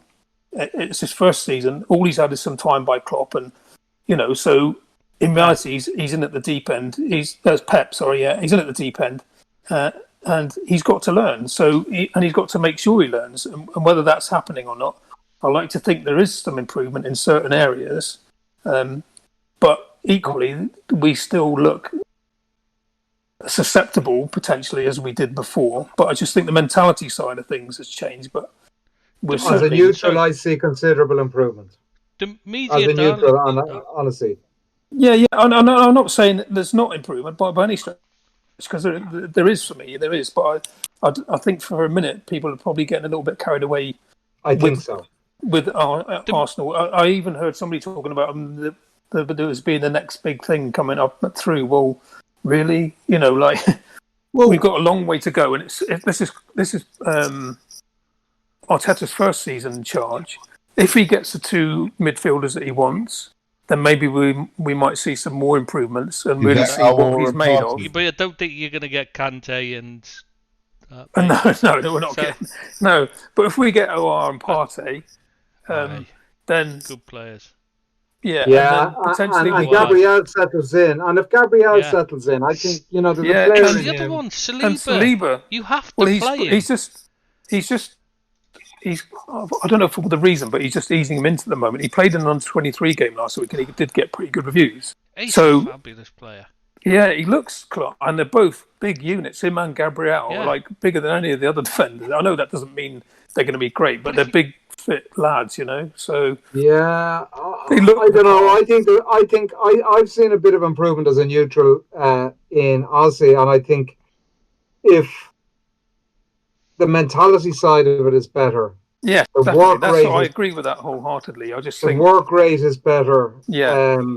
They do appear to be a little more solid than they were. But there's only so much you can do until you bed your new players in. Yeah. And as you say, if you get a proper holding midfielder, which is desperately needed, I would say Partey's more needed than Herrera. or a player of Partey's ilk if they can't get him from Real Madrid. And I think your centre halves bedded in, as you say, the Salibas and Gabriel. Yeah. You're not badly off a fullback. I like Tierney. I think he's pretty solid. Brilliant. Fullback. Yeah, I love him. Allowed to play left back. Bellerin, I'm not convinced about. No, likewise. But you have other cover there. So yeah, I think it's still a work in progress. But I do see. I see a method of play. I see a style of play, and I see what he's trying to achieve, which is, and he does need to get players in. Yeah, 100%. To play the way he wants to play. So he's a year behind Ollie for me in that regard, and he, I think he's making a better fist of it than both Lampard and Ollie are at this moment in time. And I would say one other thing. Obviously, I know potentially we may talk about this in a bit, but the Ozil situation is such a, I don't know, a drain and a downer on the whole squad. It is, because ideally that guy is quality, but you've seen it for. I know we got games, and he stopped getting games following the decision by the club or the players to give some money back into the club, wasn't it, or whatever they did for the COVID thing, and he didn't agree to that, and that seemed to be the end of his games for us. But even in those games he was playing, he wasn't really playing to the way that I think Arteta wanted him to play. No. And I think he gave him the opportunity to do that, and he hasn't taken it, and now he's just sitting back. He's sitting back on all the ability he's got. For all the abilities, seems to have fallen out of love with the game, Ian, for me, and he's going to sit back on his big contract. Yeah. Not too dissimilar a situation to Bale's in terms of he's on a big contract. He doesn't want to give it up. He's not. He's prepared to sit tight. What is it? One more year to run? Is this his last year? Yeah. He's going to sit tight for the year. He will then be able to get a big chunky signing on fee and a reasonable wage at his new club, which will give him one last big contract. Yeah. And that'll be in Turkey somewhere where I believe his family and he's well got out there. So if that's what it is, that's what it is. But at least do to an extent then what I suppose Mourinho did to Schweinsteiger. Stick him in the reserves. Tell him you're not going to play for me anymore. You're not going to be training with the team. Just stay out of our way, and we give you your money because you're due it and you're entitled to it. But just stay out of our way. I think that's pretty much what they've done. He doesn't even get games for the under-23s. He's out at training, although he wasn't in any of the videos or the photographs put up for training before the Liverpool game. So I don't know where he is or what he's doing. On the flip side, I know you don't really particularly like talking about Liverpool, Tristan, with your superstitions, and you're happy to write your reviews and all that. But you got to say at the moment, they're just on top gear. Their momentum has not stalled one little bit. They're looking like red hot favourites at this moment in time. It's only 3 games, and I firmly of the belief, unless they hit a little road bump or two very soon, that they could steamroller and with faults of everybody else, because I don't think Leicester put up a fight for too long. I just think they're red hot at the moment. Yeah. And look, I'm playing good football.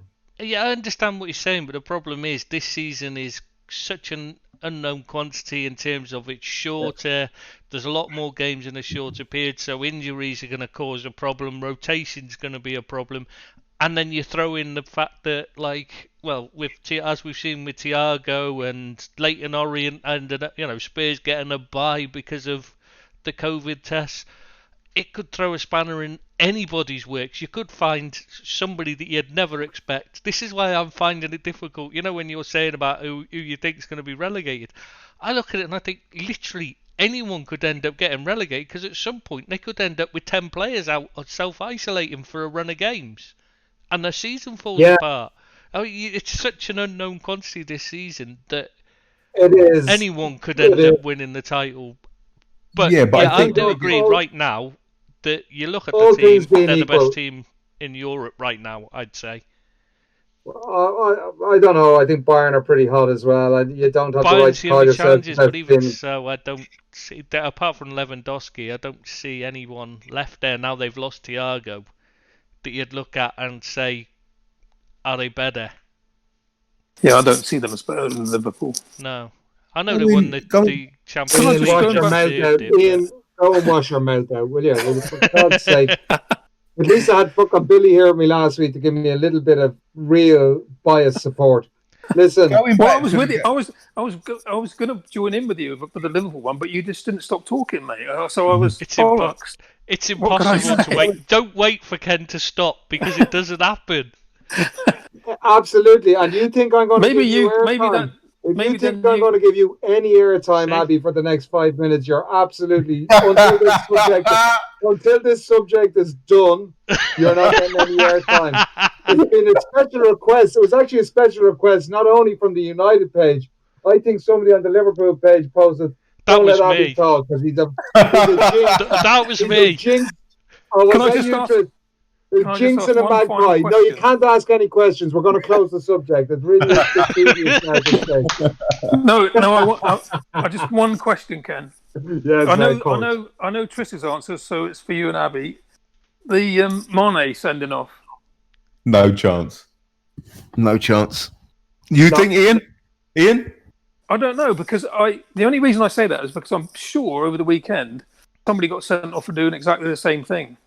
No, didn't it get rescinded? I couldn't remember who it was. Didn't it get rescinded? Wasn't that the one you're thinking of where it got rescinded after he went over to watch the monitor? I always go back. You got to go back and I always go back and say, if that was me, would I expect to be sent off? That's what I often do in that situation. Right? And when I was playing, would I be looking for him to be sent off if I was playing against him? And would I be sent?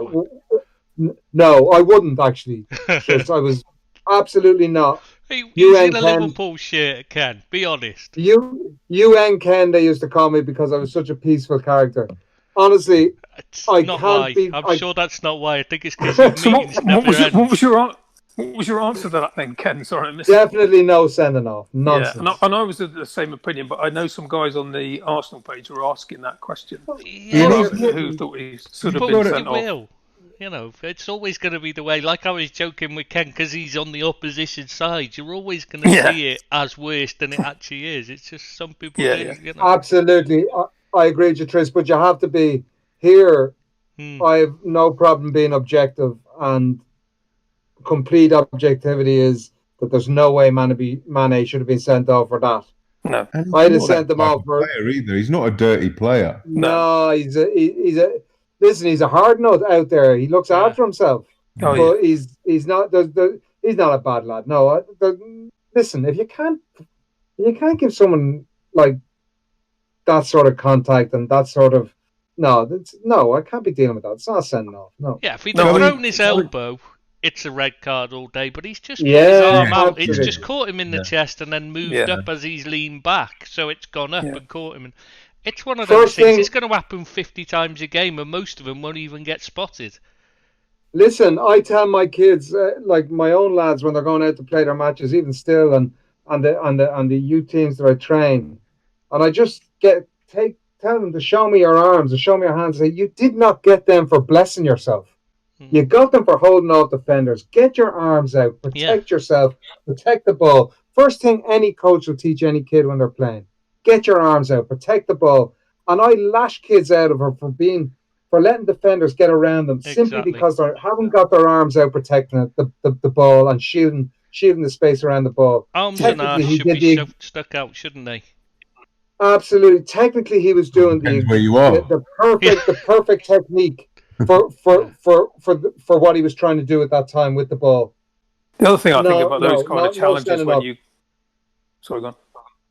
No, sorry, go on, mate. No, you carry on, because Ken will never stop if you don't carry on. Go on. Yeah, and the other thing I think about things like that when you chat, if we'd won that game, would it have ever been mentioned?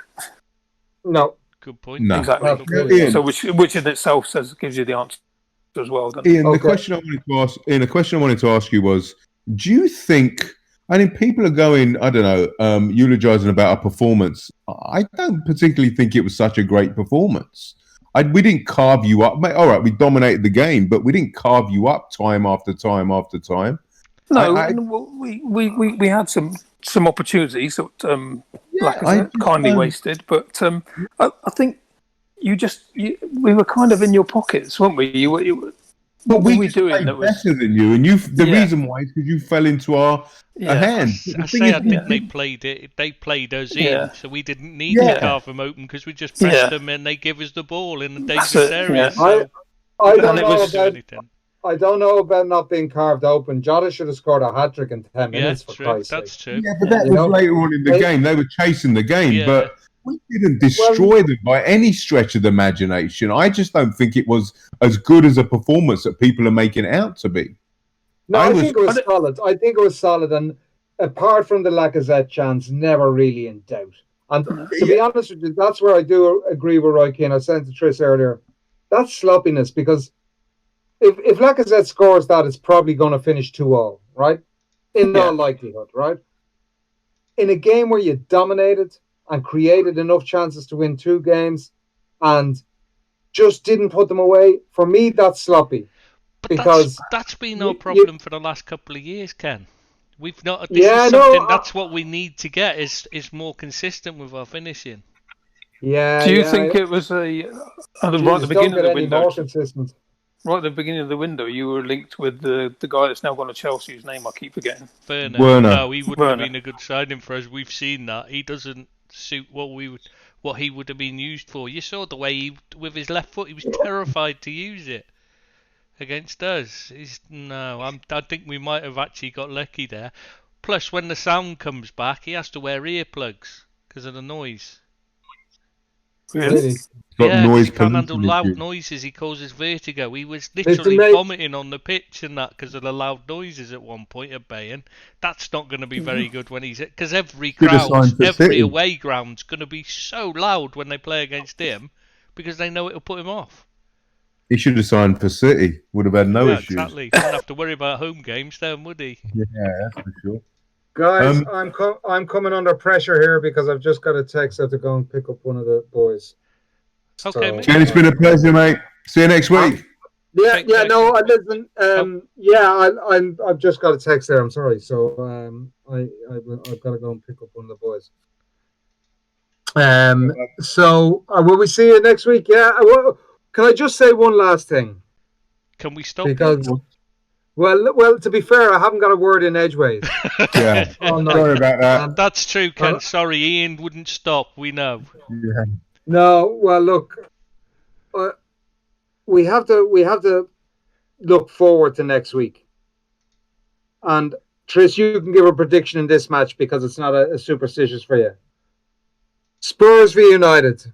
Put your colours down now and tell me what the result is going to be for next week. Who's home and away? I think it's after the international break, but it's the next United game. This weekend, isn't it? This weekend, it's before the international break, isn't it? Yeah, sorry, before the international break. It's this weekend coming. Oh God, that's a tough one, isn't it? Mourinho will be so desperate to put one over on you. But I can't see that defence keeping out United. I can see Rashford running amok there and Greenwood picking out. I think United will sneak that one. 3-1. I think United will be like the Brighton game, where they have that 30 seconds of brilliance that dominates the game, like, and wins it for them. And then if not, the referee will just carry on. He'll just carry on after the whistle's blown until you've got enough goals. I wasn't going to mention Ollie time, but look, if it hasn't gone right before the match ends, I'm sure we can swing it. Once they've gone into the changing rooms, you can run out and score 5 or 6 goals, or whatever it takes to equal it, can't you? So... No, I fancy a United win next week. 3-1. 3-1. Thank you, Abby. Ian. That was me. 3-1. What's Ian? Abby. I don't know, mate. I think it'll be. And who have Liverpool got next weekend?